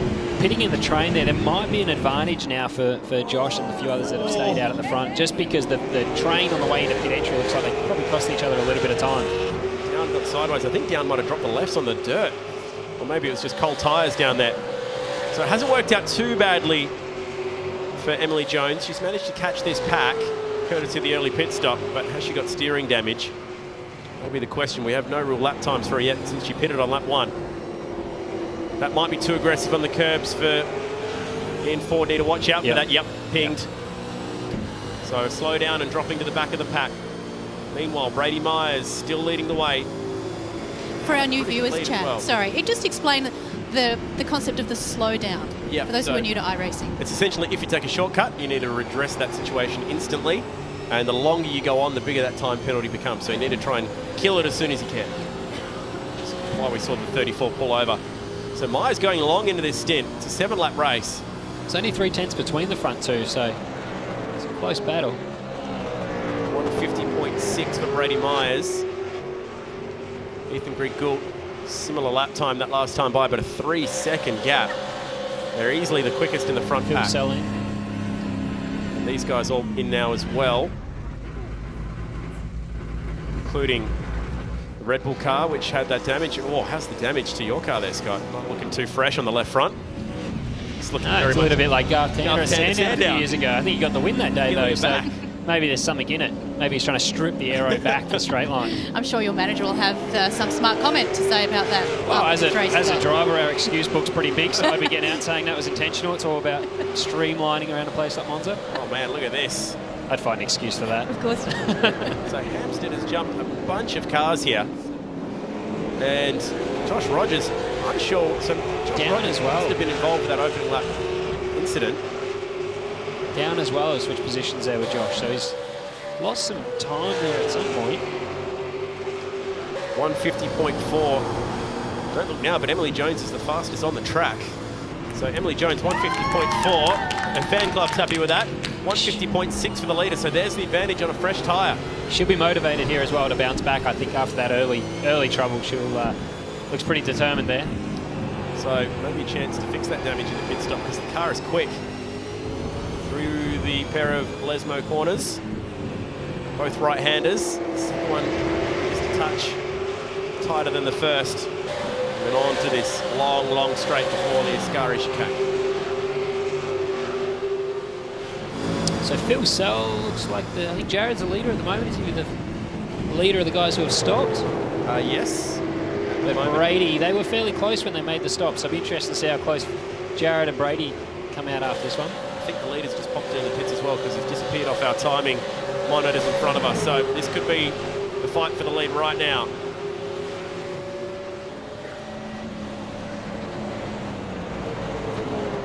Dave Warren looking to the inside, and there is our race leader in the pits. A few more drivers in the lane as well, so there goes the leader. Down comes Muggleton, and here's a side-by-side battle. It's Hobson over driver's left, and how about the run for Madison Down? Will go 3 wide down the front straight at Monza. And there could be some rejoins here as well. They fall out back behind this pack. This is awesome stuff. And the Shannon's entry's picked up 2 for the price of 1. Great move. Move of the night so far, no doubt about it. Madison Down. Yeah, that was good there. It's hard being Brenton on the outside. There's not much you can do about it. You kind of just got to concede and let that go. And that's part of the strategy around this circuit. It's just that front straight, the draft is so big. One gets the side draft, and then the guy who's got double the draft on the front straight ends up being able to come through and take them both. What is it about tracks that have real stop-go nature, curbs, and big stopping braking distances that always provide good supercars races? We're seeing it right now.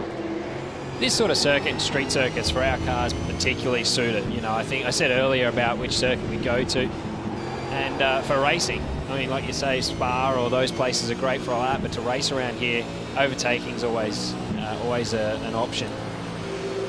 Now Warren tucked in. Just been a change front as well with Jared now. Yep, Phil Burton. I think Phil Sill might be the last to pit here. I thought he did. Or he I believe he's pitted already. So Brady Myers lost quite a bit of time then through the pit stop window. Has actually dropped down the timing screen. Oh, big dive. Oh, that is late. Down to the Parabolica. There might have been a drama there for Dane, who was really early on the break, but maybe just setting the switch up. This is on here. So he's going to be in the box seat, I think, here. Dane will be. Down into one. Oh, it's Josh. He's just going to have to park it on that white line, I think. There we go. This is an awesome battle. And really Rogers just gets that car pulled up. So Rogers, Hobson, and then back to the Red Bull car of Dane Warren. Swapping positions at Monza. 2 to go.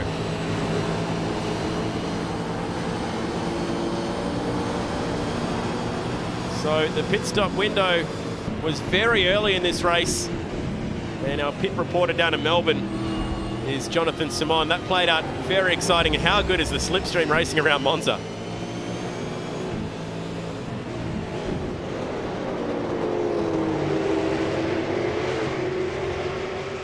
Cut back down to Jonathan in Melbourne soon. This battle's still going on. Yeah, Dane set that one up well there. Nice switch back on Brent.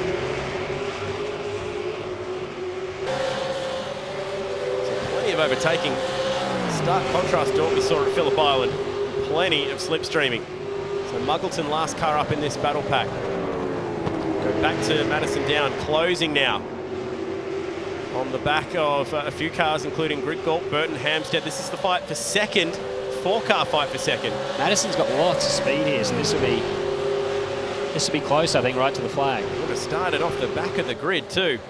And won the opening race of the night. So looking very good for a front row start for race 3, which is combined points.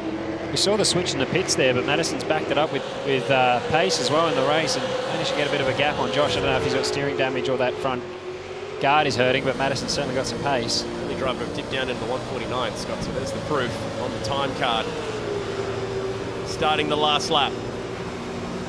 Burton on the defensive. Greg Gault in the mirrors. They all fall back into line.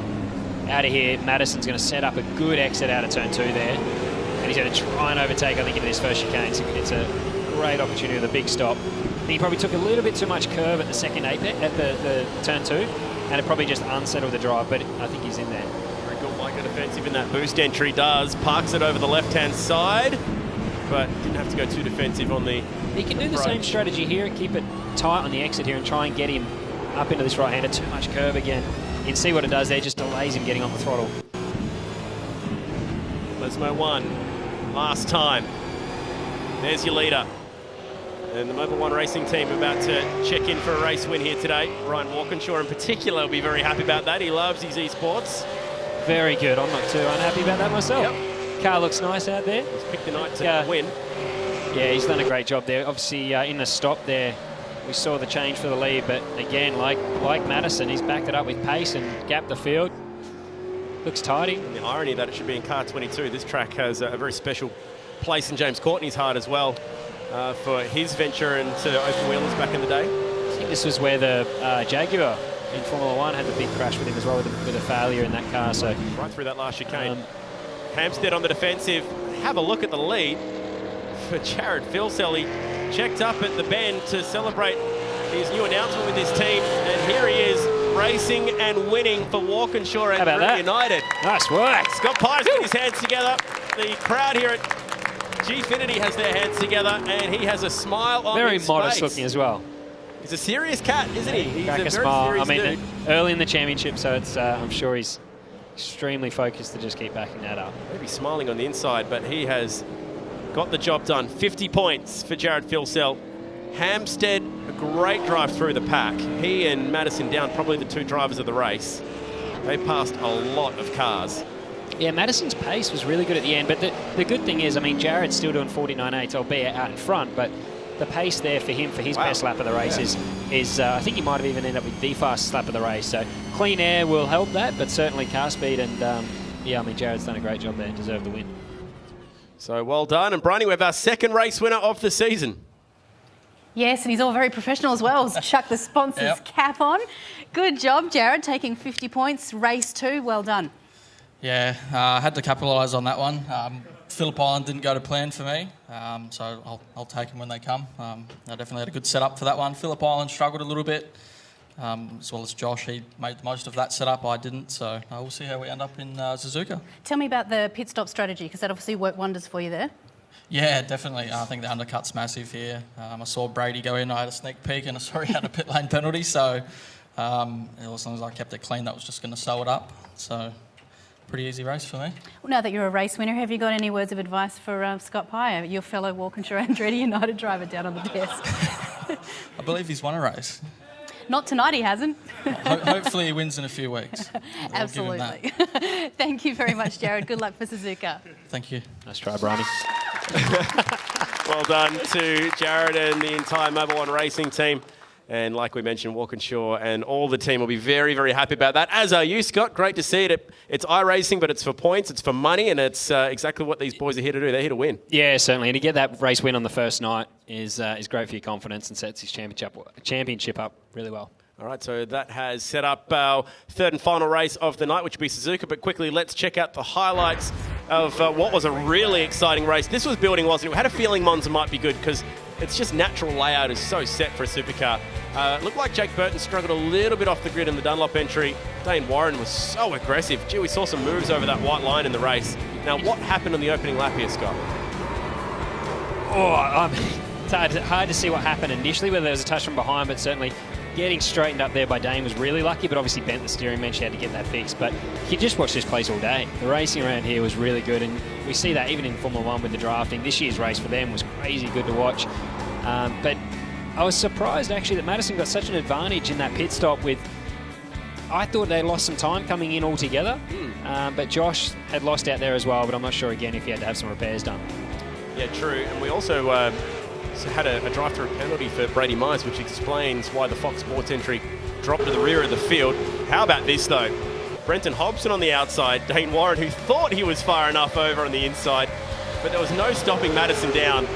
And that was, his eyes must have lit up when he saw that opportunity, because opportunities like that don't pop up too often. That was a cool move. I think Dane would have been disappointed with that one too. We see Josh really defending here well. Yeah.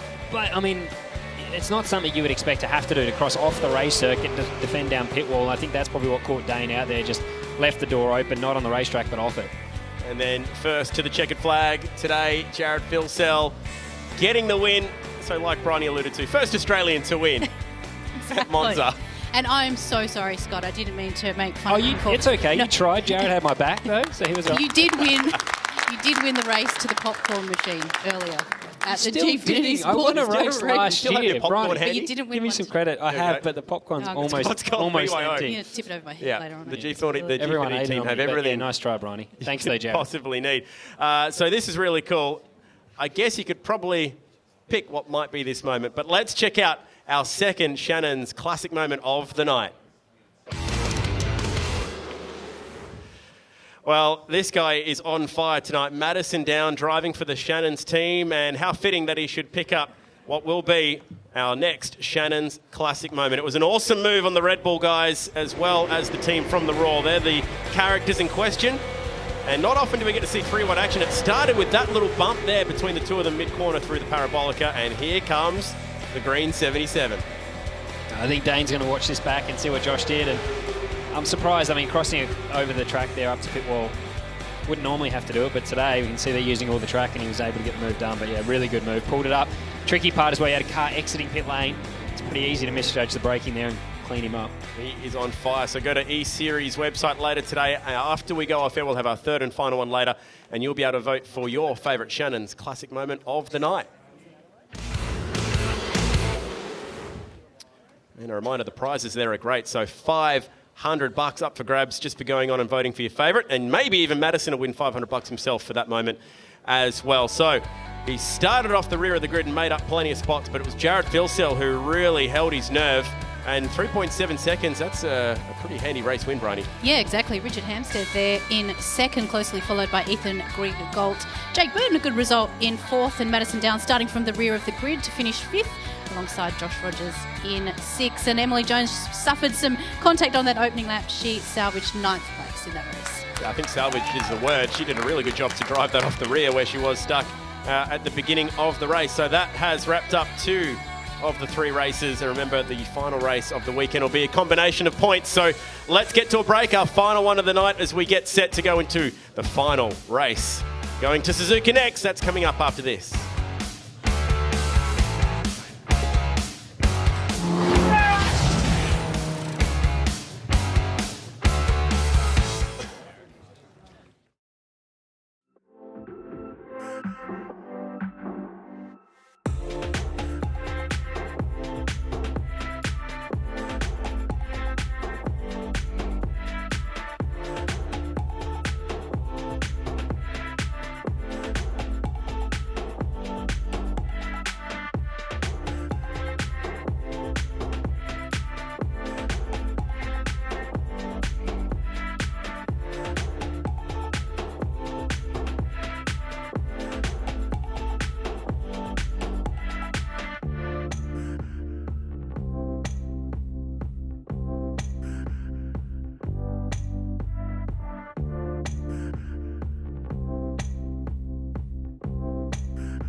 Are you a motoring enthusiast? Shannons are giving you the chance to win a trip to London and the 2020 Goodwood Revival, one of the biggest historic motorsport events in the world. Plus, tour through the English countryside in a Jaguar F-Pace for 15 days, visiting historic locations and unique motoring museums, with up to $5,000 spending money for eligible Shannons Club members. Plus, win a new Indian FTR 1200S motorcycle. To enter, get a quote on your special car, spouse's car, daily drive, your bike or home. Take out a new policy for even more chances of winning. Call Shannons on 13 46 46 or go online today.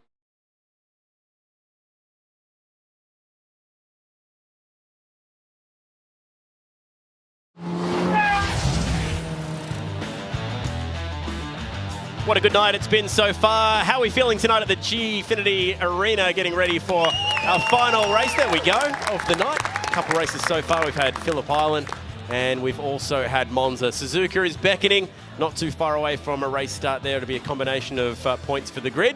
And Madison Down will be on the pole. So new look Brady Myers there, as we mentioned before. It's got the with haircut, his looking very sharp. aerodynamic haircut. So as we are sorting out the grid and getting ready for our quick trip to Suzuka, let's have another flashback moment and go back to Townsville and what was an incredibly dramatic moment that ended with rain and fire. This is the Radio Days from Townsville. 5, 4, 3, 2, 1. Let's go wild in Townsville as they get down to the second turn. Reynolds has tripped over the top of McLaughlin. Is there damage? Can he get the thing to turn? No. He's broken the front left corner of it. Had a crash with McLaughlin. Sounds like mate. Just drove into the wall. I've got something wrong. Copy, mate. It's on TV. Bring it in. Bring it in. I can't see what it is, mate. Do you think it's front right? I really don't know. I think it's the same as the bloody shunt at AGC. I really do. Nice work there, Water. Just drive the conditions there, mate. Nice work. Great stuff. Great stuff. Look at that. Crash. Got damage, so wind cups come unglued here. There's big damage front and rear on car 88. No, mate. I've crashed. It's flat. Straight into the garage, please. Straight into the garage. Pull over. Oil pressure. No oil pressure. Wind cups in the wall. Wind cups in the wall. Yeah, sorry about that, guys. Just got a little bit too much curve. Around you went. My bad. We'll take the car that went. We'll take the car. Stay out. Stay out. You just got this step. Before wind fires, well, the board, the remote. Is everyone on wet? Maybe 99 might be on the mate. Maybe 99 is currently 10. We're aiming up here for a green flag. How? Steering, I got big damage, gotta come in. Didn't look that bad, on TV. I saw it was nose and tail, but if you need to come in, come in. Mate, are you serious? I just said I've got damage. I've got massive damage. I hit someone really hard. Frosty spun the car round and I had nowhere to go. Plowed straight into him. Left front. Hazelwood, mate. Hazelwood started that. Frosty finished it. Good drivers. Sorry about that, mate. It's just blocked. When I tried to pass, just grabbed. Let's pit. Copy, we're ready for you. Pit. Yeah, mate, we cancelled into the race, mate. Cancelled into the race. Just that contract before he just turned in. I'm out. He just turned in on me. I was at the inside. Just to make your day even better, buddy. So we didn't get all the fuel in, so we're going to have to do an extra stop. Everybody else has. We're effectively 8. Fantastic news. Thank you. So good. Sure. Sorry, mate. Just gather it up and keep pushing on here. All over now, mate. Box. Okay, press on. Seriously? I just got taken out by Iron Gardner on the straight, mate. Oh, this could be a safety car if Jacobson's parked there. Do you know about the engine issue? Mate, I'm going to have to stop. There's no brake pedal.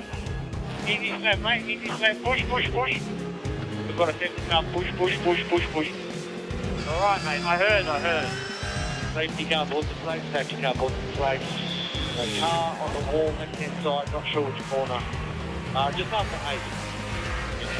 Pit now. Yeah, pit now. Just a quick stop. Fuel only. Go.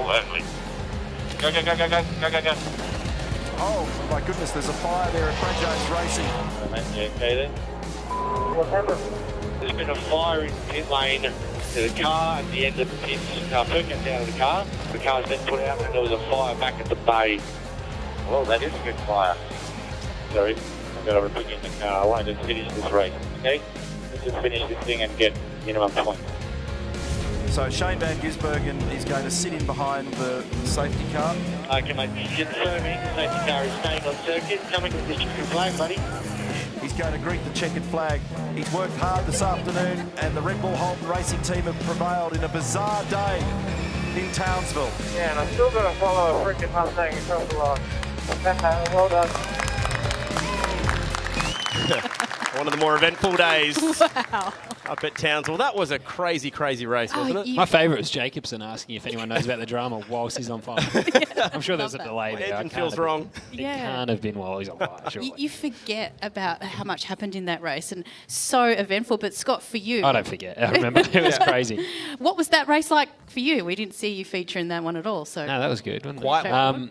Yeah, it was quiet for me, actually, which I think we had a couple of dramas. I had a wheel nut jam, which I believe was in that race, put us at the back. Right. But and then we were kind of spectators. We went a lap down early in the race, so I kind of didn't get involved in too much of the action. Tried to keep the car clean and bring it home, but I had a box seat for a lot of it. The fight between McLaughlin and Reynolds, it was all a bit sort of two dogs barking at each other from across the fence until we got to Townsville, and it was all pretty serious because they hit each other down there at turn 2, and that rivalry's been pretty heated since. Yeah, I don't really have. I haven't. That's. I think only the second time I've ever seen that. So Yeah. I don't know. There's a bit of both in that. I think McLaughlin probably tried to defend. Davey was committed, clipped, damage. But I have enjoyed watching the banter after it. They seem to love each other now, which is funny to watch. They seem to be. So what they've made up? They're mates, or, no, being it's sarcastic. the exact opposite again, right? Yeah, they don't get on at all by the looks of it. So it's fun to Are watch. they ever going to be friends again? It's Are strange any of because us they're two of the friends? most popular guys. Yeah, I mean, it's we're racing hard, so there's not. We can't I hope afford not. to be. Rivalries are good. I love a rivalry. Rivalries are good. Any good rivalry. Have you got a rival? Was there one guy that you know, like, oh, I've got to beat him? Oh, apart from your teammate. Obviously, Yeah. everyone, but like we're competing against all of us. But I sort of, I'm not really that good of mates with anyone. Shane's a good mate of mine, but we've had some big run-ins on the track. Sydney Motorsport Park. I remember very well a couple of years ago. He threw it down the inside, smashed my door, drove me off the track, and it was the year we were sharing a boom. There was a safety car first lap and made me double stack. So I've always remembered that. You paid him back yet? Yeah, I have. He's paid me back as well. So it goes both ways, but there's certainly no friends on track. I mean, we're all racing for the same. There's only one prize at the end of the day. I think what those packages demonstrate is just how hard you are racing for, P nowhere. You're racing as hard. No, not you Everyone's specifically. battling. The thing is, but I'm saying you're racing as hard every to win spot the race as you are is battling for hard-fought. 23rd and 24th. Like, it is intense all the way down the field. And No, often was that not mentality, being though, read to you. of no, I know. I just, after watching that one, I thought you were being specific about Townsville. But no, that mentality, unfortunately, it does happen. You get down the back of the field and everyone seems to think that because it's for less points, they, drive like mad. But at the front, once you're in the top 10 or especially top 5, everyone starts driving with their brains again because no one wants to lose a good result. But at the end of the day, you get to the end of the championship, and it's those times when you're on the brink of the top 10 that you've got to collect those points and not make mistakes. All right, let's turn our attention from Townsville and Supercars action and switch it back to the E-Series because I the feel next like Scott race... and I are developing a A rivalry. new rivalry. Yeah. Scott versus I'm not a Brian. fan, I'll be honest. Just throw me under the bus a You can number of shove your times. popcorn. Yeah, Where we'll let you sort it out on iRacing after this, maybe. Suzuka is our next stop. Like I mentioned, combined points from races 1 and 2 set the grid. Madison down before these two start punching on at the desk. We'll sort it out later on. Suzuka, this is a really, really cool track. Done this on the sim a few times. This first corner is hard. I don't even know Really what you call tricky. it. It's sort of a double apex. It's like the longest double Yeah. apex, but you carry so much speed on the way in, and then it tightens up on the exit. But through these S's, I was speaking to a few of the guys earlier, and they're struggling. Because we were talking about in the first race, the track temperature, it's the same here. Clear skies, really high ambient. The tyres are struggling. They're half throttle up through that chicane trying to keep it on the track. So it'll be interesting. That I think degradation here is going to be a real issue. Yeah, so just rolling it up through the S's and into the first of the big long loading left-handers. There's quite a few of them, so the right front tyre does get a big workout. That's pushing up through the first of the big long lefts, like we mentioned, the Dunlop, and then up towards the two Degner corners. He can get pinged maybe if you get too aggressive on the curbs down there, that second one in particular. And then the run up to the hairpin. You're going to want to run the risk, though, that right-hander there and take as much track as possible. It's a 90-degree, it's pretty fast, but that's what's going to set you up down into the hairpin there to try and get a move done. very tight exit there. This would be a very difficult piece of road for a supercar without the aero of a Formula One car or even on a motorcycle, which is what this is built for. The Honda company built this track essentially as a test venue back in the day. And it has all the hallmarks of being an amazing open wheel circuit, very narrow, but for a supercar going through spoon curve up here and these long left-handers must be hard work. There's a lot of undulation as well, so the car's going to get light. You touched on it, we don't have much downforce, so the cars are going to move around, and on a narrow track, there's not much room for error. One of the coolest corners anywhere in the world, 130R. Also one of the strangest names for a corner anywhere in the world. Here it comes. What do we go, fourth gear here maybe? Can we do it in fifth? Oh, back to fourth. It's fast, isn't it? We've seen some moves there where cars have gone around the outside in Formula 1 now with lots of downforce. We're not going to see that, I don't think. Yeah. There could be some bump and runs there where you set yourself up in this last chicane, though. Yep, Casio, and then pit entrance over to the right-hand side. And that is a very cool lap. Supercars action around here will be closer to about 2 minutes, but Kimi Raikkonen's lap record of 1:31 back in 2005 around that. Crazy. That is hauling the mail. Pit window should open up somewhere. Well, it's a bit earlier than what we've been thinking, so maybe as early as lap 3 or 4. And it's Madison down off the pole. Richard Hampstead having a really, really good run on the front row. And Josh Rogers, like we mentioned, if you've just joined us, he's just got off a plane from Germany running for Porsche iRacing over there. And here he is driving car 2, Scott's car, inside row number 2. So having a good night so far, Josh. Yeah, for sure. The championship as well at the moment is really close. I mean, Madison did well, I think, at Monza to jump him in that stop and then back it up with car speed. But Josh is having a good run so far. And obviously with Jared getting that first win at Monza was awesome to see. Great to see our car out in front getting the first race win. I saw on Instagram as well. Ryan spotted it. Got to see the win. So where's he watching from tonight, I wonder? I'm not sure. Yeah. I don't know. He's in Australia. I believe he's in Australia. Okay. So yeah, he'll be watching that, and good to see him get a win already so early in the championship. Hard to pick on that list who is due for a big result. Ethan Grigolks had good speed tonight.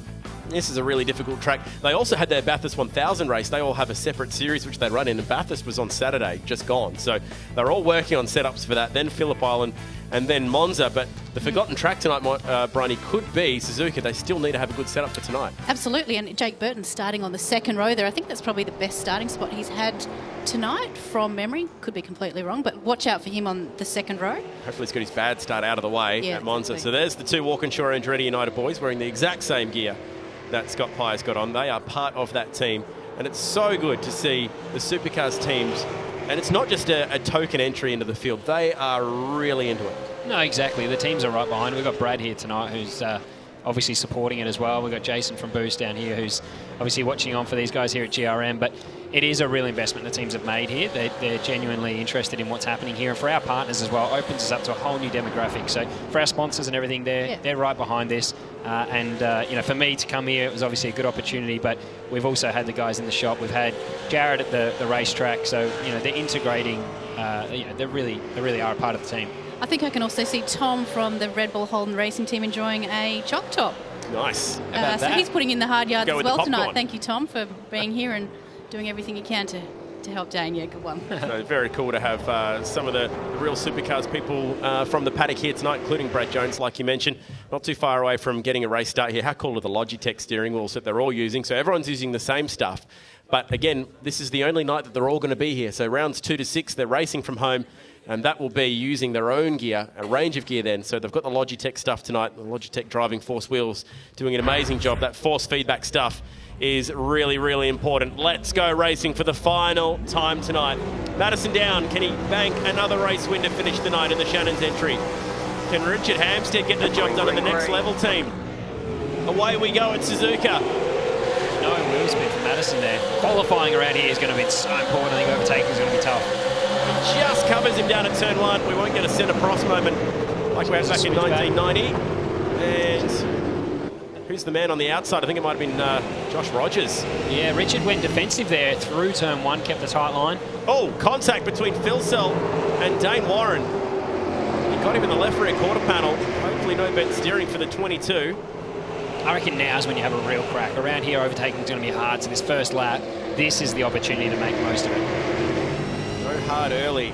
We go on board with our race 2 winner, driving for Walkinshaw Andretti United. Here comes that long Dunlop curve. It's fast, puts a lot of weight on the right-hand side, and then a pair of quick right-handers. This is Degner. Lots of curve there by a few of them. So I don't believe there's a slowdown for that curb, but you do need to just be a little bit careful. particularly if it's a normal iRacing event where you can pick up the points. Up to the hairpin. Josh Rogers, defensive. Oh! Push and shove as Burton checked up mid-corner. So Rogers actually on the attack here, trying to get the spot from Hampstead. Look how much front end that car has got. It's pointy. Really needs to get in there because we can see at the moment Madison's just clearing out, so he's got to get this move done. They fan out a little bit for Spoon Curve. This corner was reprofiled soon after the track opened in the 60s. Added some runoff to it. You see this every now and then. I think Richard's really just got to start looking forward. It's hard at the opening part of a lap when there's so much pressure on, but you just got to put the eyes forward, stop looking in the mirrors and run your own race. Try and, he's obviously got speed qualifying on the front row, so he needs to just put his head down, try and open up a gap. This is quick, 130R. What's the front grip like? There's Jake Burton working away. Dunlop Brad Jones Racing. Passing opportunity at Casio. Looks like he's in a recliner there with that Dunlop jacket over the back. Looks comfy. Pretty comfy. Certainly not as hot and sweaty as Brad Jones. Yes. As Suzuka. Into the lane early. So this is a real wild card play from Jake Burton at Brad Jones Racing, pitting on lap 1. And I think he may have brought someone with him then as well. So he'll have clean racetrack and first onto a new set of tyres. I think that's a good option. We can see at the moment with Richard backing everyone up, there's a good chance here where he can come out in clean air and get that car up front. It's a loan, I guess, but he'll have to repay later in the race when those tyres go off. But he will at least borrow some track position early. Down the leader, Hampstead second, Josh Rogers, Dane Warren fourth for Red Bull. The driver missing out of that pack now, Jake Burton first to pit. Myers haven't been able to make too much of a move from the back of the grid. They're all pretty much where they started. You can see now Richard's settling into a bit of a rhythm and he's just maintaining that gap to Madison, but Madison certainly put his head down in that opening lap. Queuing up behind him. Lunch. Someone's going to have a big lunch here. It's building.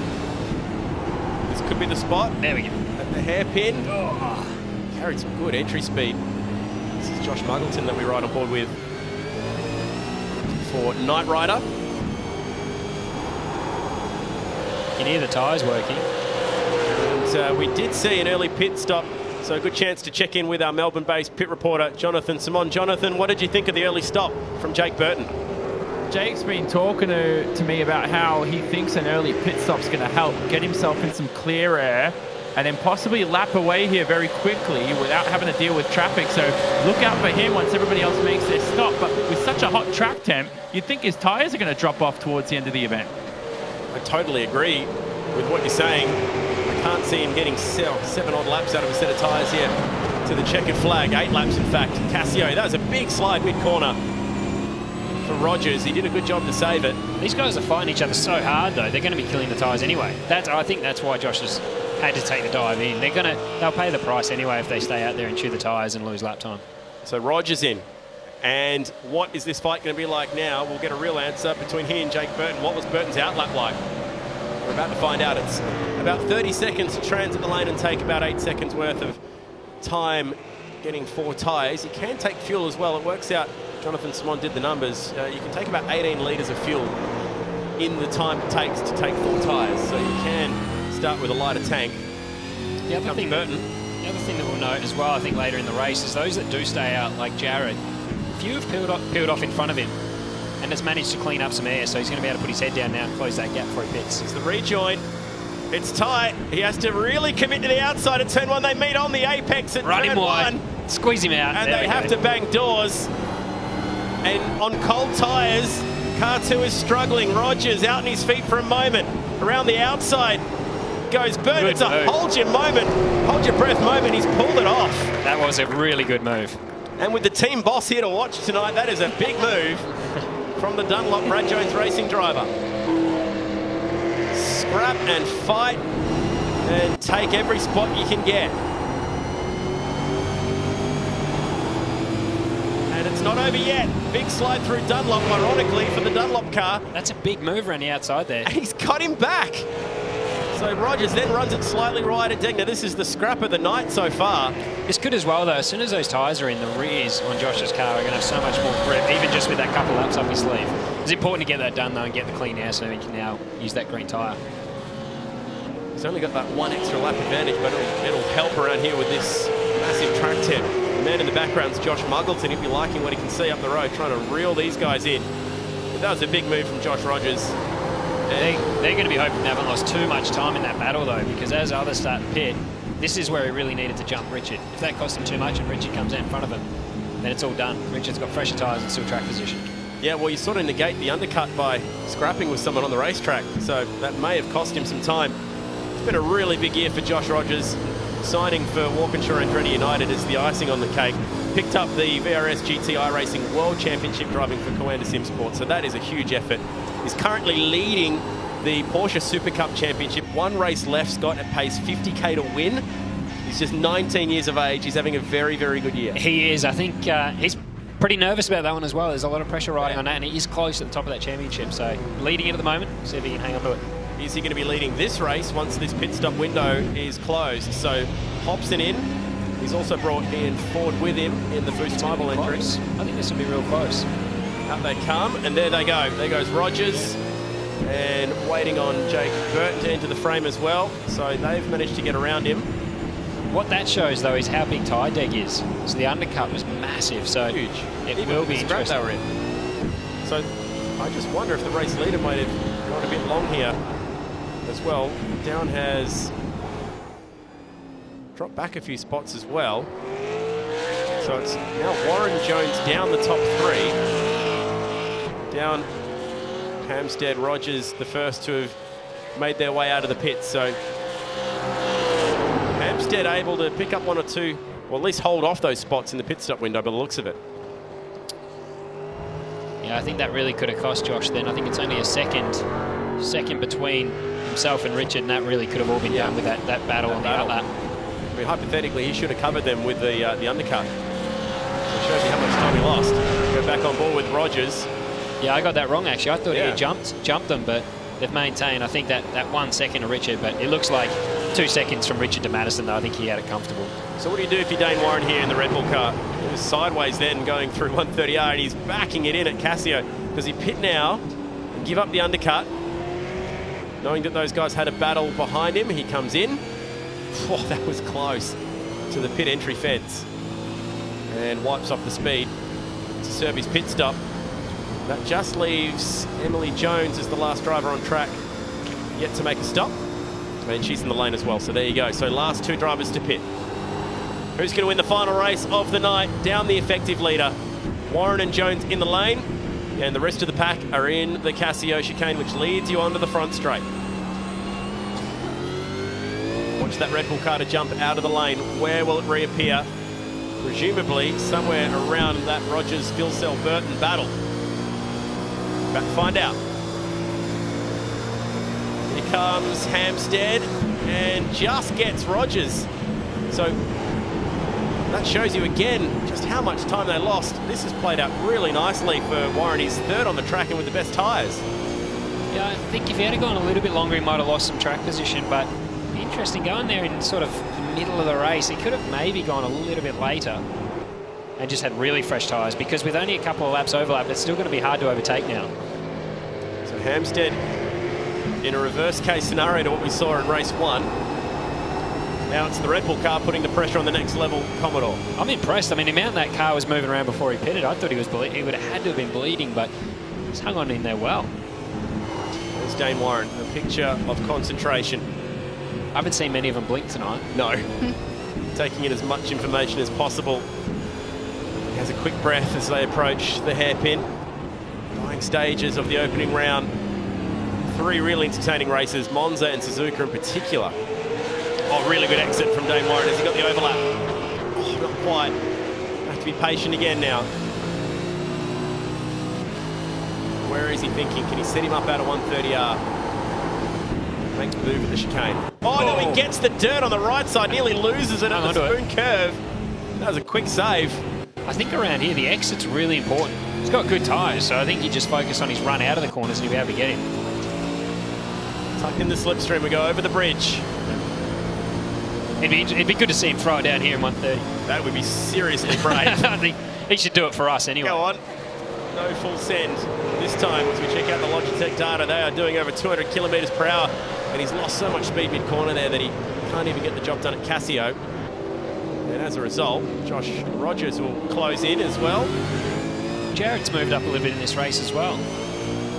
Yeah, we've got Walkinshaw cars sitting inside the top few spots. He's moved up the field nicely here. The other driver who picked up some spots there as well was Emily Jones in the pit stop window. And again, the workplace law crowd are happy with that. Our live studio audience at Gfinity tonight. So again, we're seeing the queue start to form behind Richard Hampstead. Can he bring it home? Long way to go yet. He's had a tough race of defending. And he's going to have to be some mirror driving before the end of this one.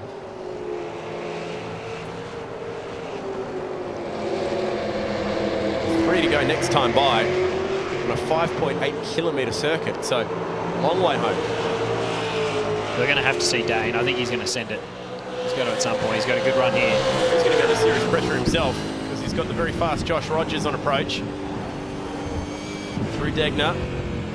At this point, no, he's just got to keep looking out the windscreen, not worry about what's behind him. He's got car speed anyway, so he needs to just get in a position where he can send it down the inside. Make it happen. Float the car up towards. Get a good run out of here. The hairpin. Here we go. 3-car battle now for second. Certainly filling the mirrors right now with white, blue, red and yellow.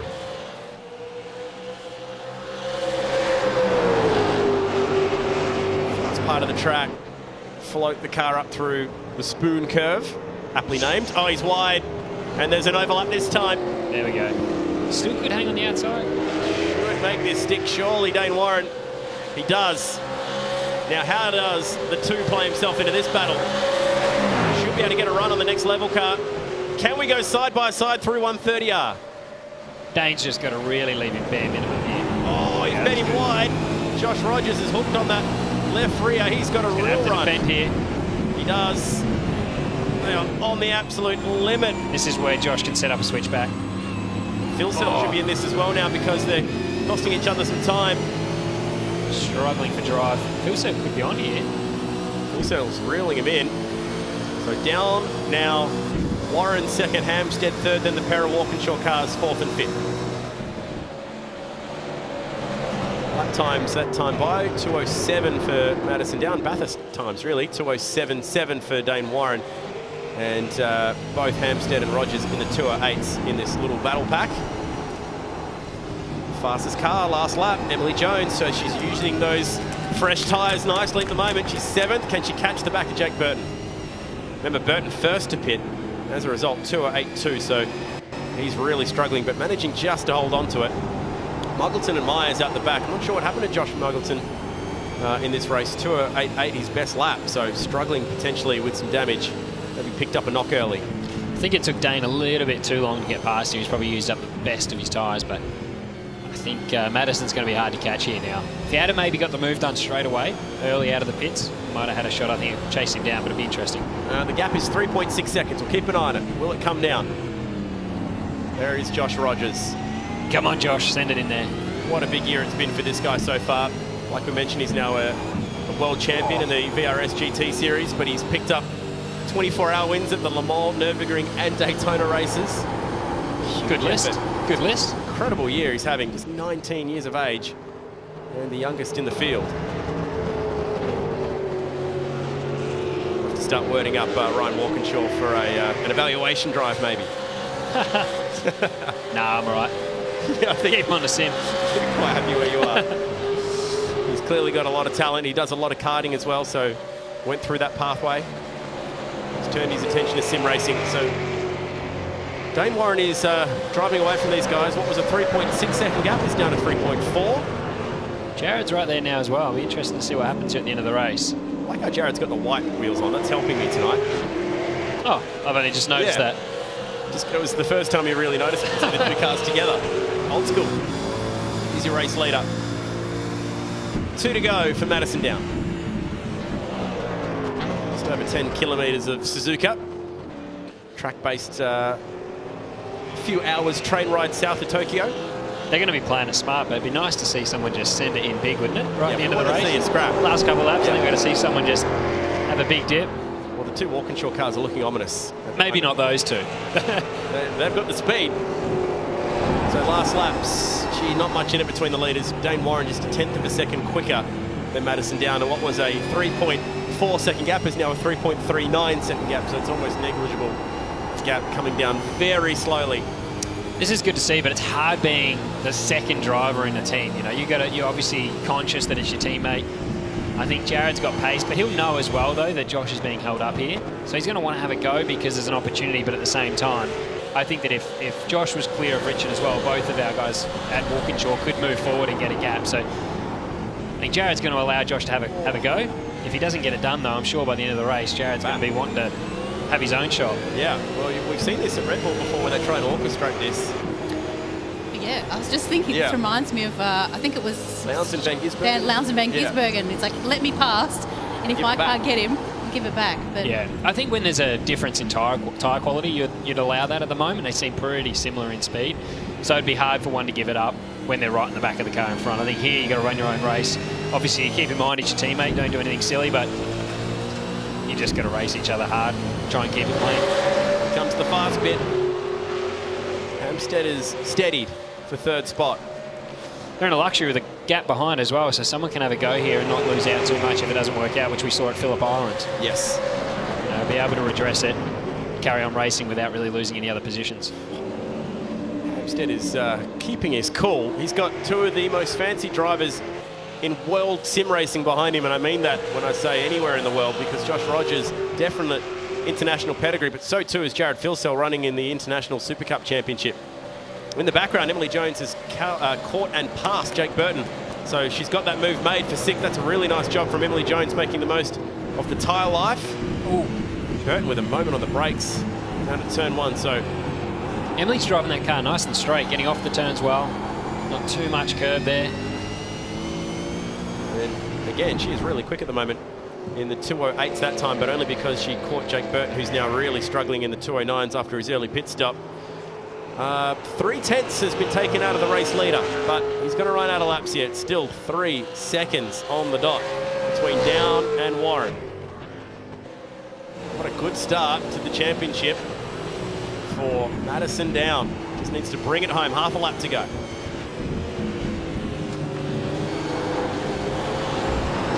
Filsell pouring the pressure on still to his teammate. Josh is right on him here. It's hard. Richard there's just defending well, putting the car in the right spot. He's got wide here, but I think he can. Oh, I think he can hang on there. Just putting the car just in the right spot. Some really good defensive driving so far tonight. This is where he let someone through earlier when Warren managed to sneak through. Has he learned from that, I imagine, earlier? It's hard when he's running out of tyres here. He's struggling to keep it tight and exit. I think this is where he could become vulnerable up into 130R as he exit. If he can't keep it tight, I think he has. You can see there he's not using all the exit. He's just making sure he's positioning the car well. Rogers had a bit of a wiggle then too. So here comes your race leader. It's settled after the pit stop window. Do we see some donuts after this? I hope so. We have to tell Briony to hold back on the interview so you can see some donuts. I'll tell him to maybe interview him while he's doing some donuts. That'd be pretty cool. Cassio corners for the last time. And what a night it's been for the Shannon's team. 2 out of 3 for Madison Down, getting the job done at Suzuka. Big winner, chased home by Dane Warren. Oh, big moment in the background. Jared Filsell with a slide just all doing the way. It for the crowd. Just doing it for the crowd. Just damping it up, and maybe a bit of sweat on the brow for our race winner. Madison Down got it done, and he will be leading the championship off to Bathurst for round number 2. That was a smooth drive, and just had to hold his nerve early, sort through that pit stop window. A little bit of pressure late in the race from Dane Warren. There's the drivers. There we go. We're going to start to fire it up, and our live audience like what they see. Cleared for burnouts. Nice one. There we go. Stay into it. Fred's going to have to check up for a moment as our race winner fogs it up, going up through the S's. Get out of the way. Let me do a burnout. And if you've ever wondered why there's fines for not doing burnouts in the designated areas in supercars, this is why. That is cool. Celebrating in style. Madison Down is our race winner. In front of the Shannon's fans here tonight, let's make some noise for Madison Down, winner of race 3, Briony. Yeah, congratulations, Madison, giving the crowd what they want, an awesome burnout, but bookending the first round with another race win. Well done. Yeah, thank you. Can't have finished that in a better way. Great once again to have the Shannon's car up the front and lights the flag win. So really, really happy with my pace. It's been a really unique night, not only for yourself, but all of our drivers here, because you're racing not only alongside each other, but with a live audience. We go back to the comfort of your own home next week, or next round, but it is also the Bathurst Enduro. Tell me about your thoughts about that one. Yeah, big race. Everyone wants to win Bathurst, so a bit different format as well. So quite a long race, 41 laps. So interesting to see, totally different. We can see we've got a fast car for these short races, but let's see how we go in the Enduro. So what do you do now? You're guys all going to go out and celebrate and debrief, wind down? Because you don't get this opportunity very often, do you, at all? Yeah, I'm not sure. It's a bit of a different one. Yeah. We don't normally get to see each other after the races, so I'm sure there'll be some handshakes and maybe some arguments after that one. But yeah, I can't wait to catch up with all the guys and hear about all the stories. Well, it's been fantastic having you here tonight. I'm sure the Shannon's representatives, one more time, have been loud and proud all night. Great to have them here. Congratulations on a job well done, and we will check in with you for the next round at Bathurst. Thanks, Briony. Cheers. Well done to Madison Down, winner of race 3. Let's check out exactly how he did it. There was a shining moment, maybe, where Hampstead might have been able to just get the overlap. They use a Grand Prix style grid where the winner, the pole man, is on the outside of the grid, so there's always that possibility. There was this moment early. Hampstead checked up, contact with Rogers and also Burton. And it was Burton who was first to pit. This was a really aggressive strategy, Scott. It was, but at this point in the race, it was being held up anyway, so I think it's worth the risk. Maybe didn't pay off, but worth the punt. Ended up coming home mid-pack in 7th. And that was the moment right there at the rejoin, he and Josh Rogers, and these two scrapped it out. This was an awesome battle. It was. That really, I think, cost both of them a little bit of time. I don't know. I think maybe one position it probably cost them at the end of the day with losing the advantage of that undercut. I'm not sure which move I like better. That one around the outside, going up through turns 3 and 4. But only a few corners later, Josh Rogers... I'm biased. I know which one I like better. was able to repay the favour and get him back. There is Dane Warren in the Red Bull Holden Racing Team car. He had a pretty steady night as well, picked up a few top 3 performances. Yeah, for sure. And coming home really well in that last race. But I think even the battle at Phillip Island, I enjoyed seeing that. I think it was good to see the two guys duke it out. I don't know what Craig Dontis, the DSO, would think of it, but I thought it was really good. And tonight to see him come through, unlucky not to get the jump there. I think if we'd have seen him get past earlier, he might have actually had a real shot at running Madison down, but probably just used the best of the tyres at that point. So rejoined in 3rd, poured the pressure onto the back of Richard Hampstead, and eventually got the spot done at the Spoon Curve. Just needed that little bit of room to work with. Worked him nicely, and then watched the two Walkinshaw cars buy into this. Richard had great speed in qualifying, but I think maybe more a qualifying car than a race car.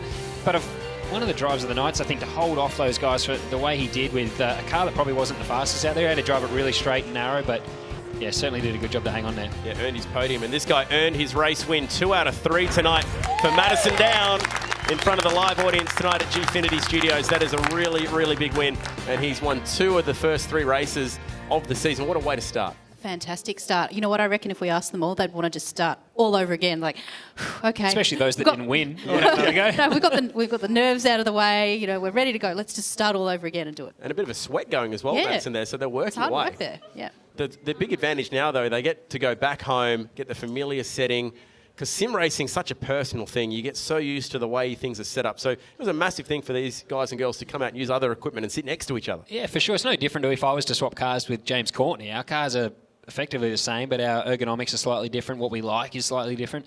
We even saw some bare feet tonight, some in socks, some in race boots, some in... I actually didn't see any work boots, but big boots. You know, there's a real vary of what people like to operate in and how they like everything set up. But I think when we go home, there'll be a few that will be happy to be back in their own sim. Yeah, it's great to see the Logitech gear tonight in very good use. I guess you could call it the control wheel of the night. So that has led us to, for the final time tonight, our Shannon's Classic moment. Let's see what it is. A reminder to get onto the E-Series website to vote for your favourite moment. And will it be this guy tonight? Josh Rogers versus Jake Burton. This was definitely one of the scraps of the night. Scott, talk us through this one. Yeah, this was great. I think there was a really good exchange across both manoeuvres there. It's hard to pick. I mean, I'm obviously biased. I'm going to go the Walker Andretti United coming out in front there, but the move to switch back out of 1, I think there was really good as well. But certainly to come out, obviously, at the end there, you have to pick that as move of the night. He come out in front and held on. A really, really good battle pack, that one. And remember, voting is going to be open now that we've had our first 3 classic moments. So E-Series websites where you can do it, $500 for our home viewer, and also $500 for the racer of the winner's choice tonight, which might have to be split because we had a couple of battles that made their way through. So that is our final Shannon's classic moment of the night. Whew, very, very cool. Like I mentioned, we've got $500 up for grabs for whoever gets on and votes for that tonight. Remember to go to the E-Series website. You can check out everything you need to know about this series. But first, let's just figure out exactly where they all finished in that final race of the night. We saw Madison down domination through 2 of the 3 races and got the job done from Dane Warren. Really big move on Richard Hampstead. So Jake Burton, winners and losers. I mean, he was in that front pack, took the early pit stop. You don't have an engineer in you telling you when to pit. You have to make that call from the wheel. Yeah, I think, like I said earlier, though, I think it was worth the risk at the time. Obviously, hindsight's a wonderful thing, be a nice superpower, but I think he made a good call at the time. Didn't pay off for him. We saw, though, it was pretty hard to overtake, so you got to do something different sometimes. We did get a post-race penalty handed out. Ethan Grigg-Gault picked up a time penalty, so dropped down a spot behind Josh Muggleton, so the Boost Mobile team had a bit of a difficult night tonight. Ethan and Ian, though, are very highly fancy drivers, so we're looking to bounce back for the next round. Yeah, absolutely. I think a really strong result there from Emily Jones. Cue applause from the Workplace Floor Racing team for the final time. I like it. All right, we're not too far away from wrapping up the action. We'll get in one last break. We're going to be coming back to check out the point score from round number 1.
Are you a motoring enthusiast? Shannons are giving you the chance to win a trip to London and the 2020 Goodwood Revival, one of the biggest historic motorsport events in the world. Plus, tour through the English countryside in a Jaguar F-Pace for 15 days, visiting historic locations and unique motoring museums, with up to $5,000 spending money for eligible Shannons Club members. Plus, win a new Indian FTR 1200S motorcycle. To enter, get a quote on your special car, spouse's car, daily drive, your bike or home. Take out a new policy for even more chances of winning. Call Shannons on 134646 or go online today.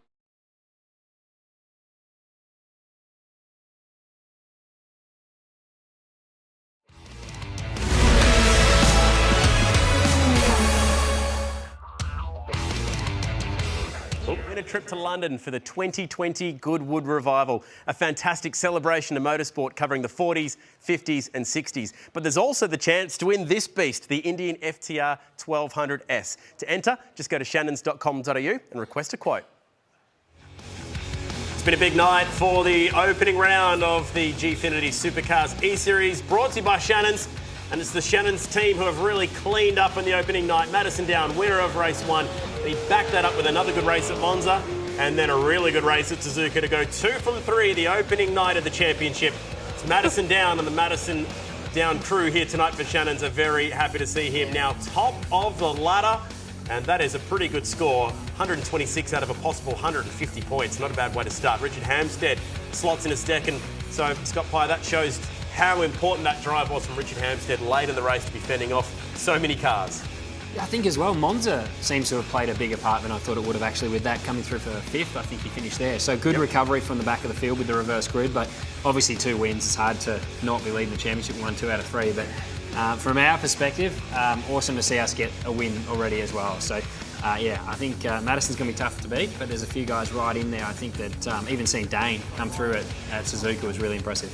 It was a really tough night for Brady Myers. Looked to be getting a really good result in race 2, but then had that drive-through penalty in the Fox Sports entry. Yeah, really tough. I think he'll be really disappointed with tonight's results, but I think he'll bounce back. I think that a lot of people, now that we've had the first round, they'll go back, they'll debrief, they'll learn about what they need to do right, what they need to do better.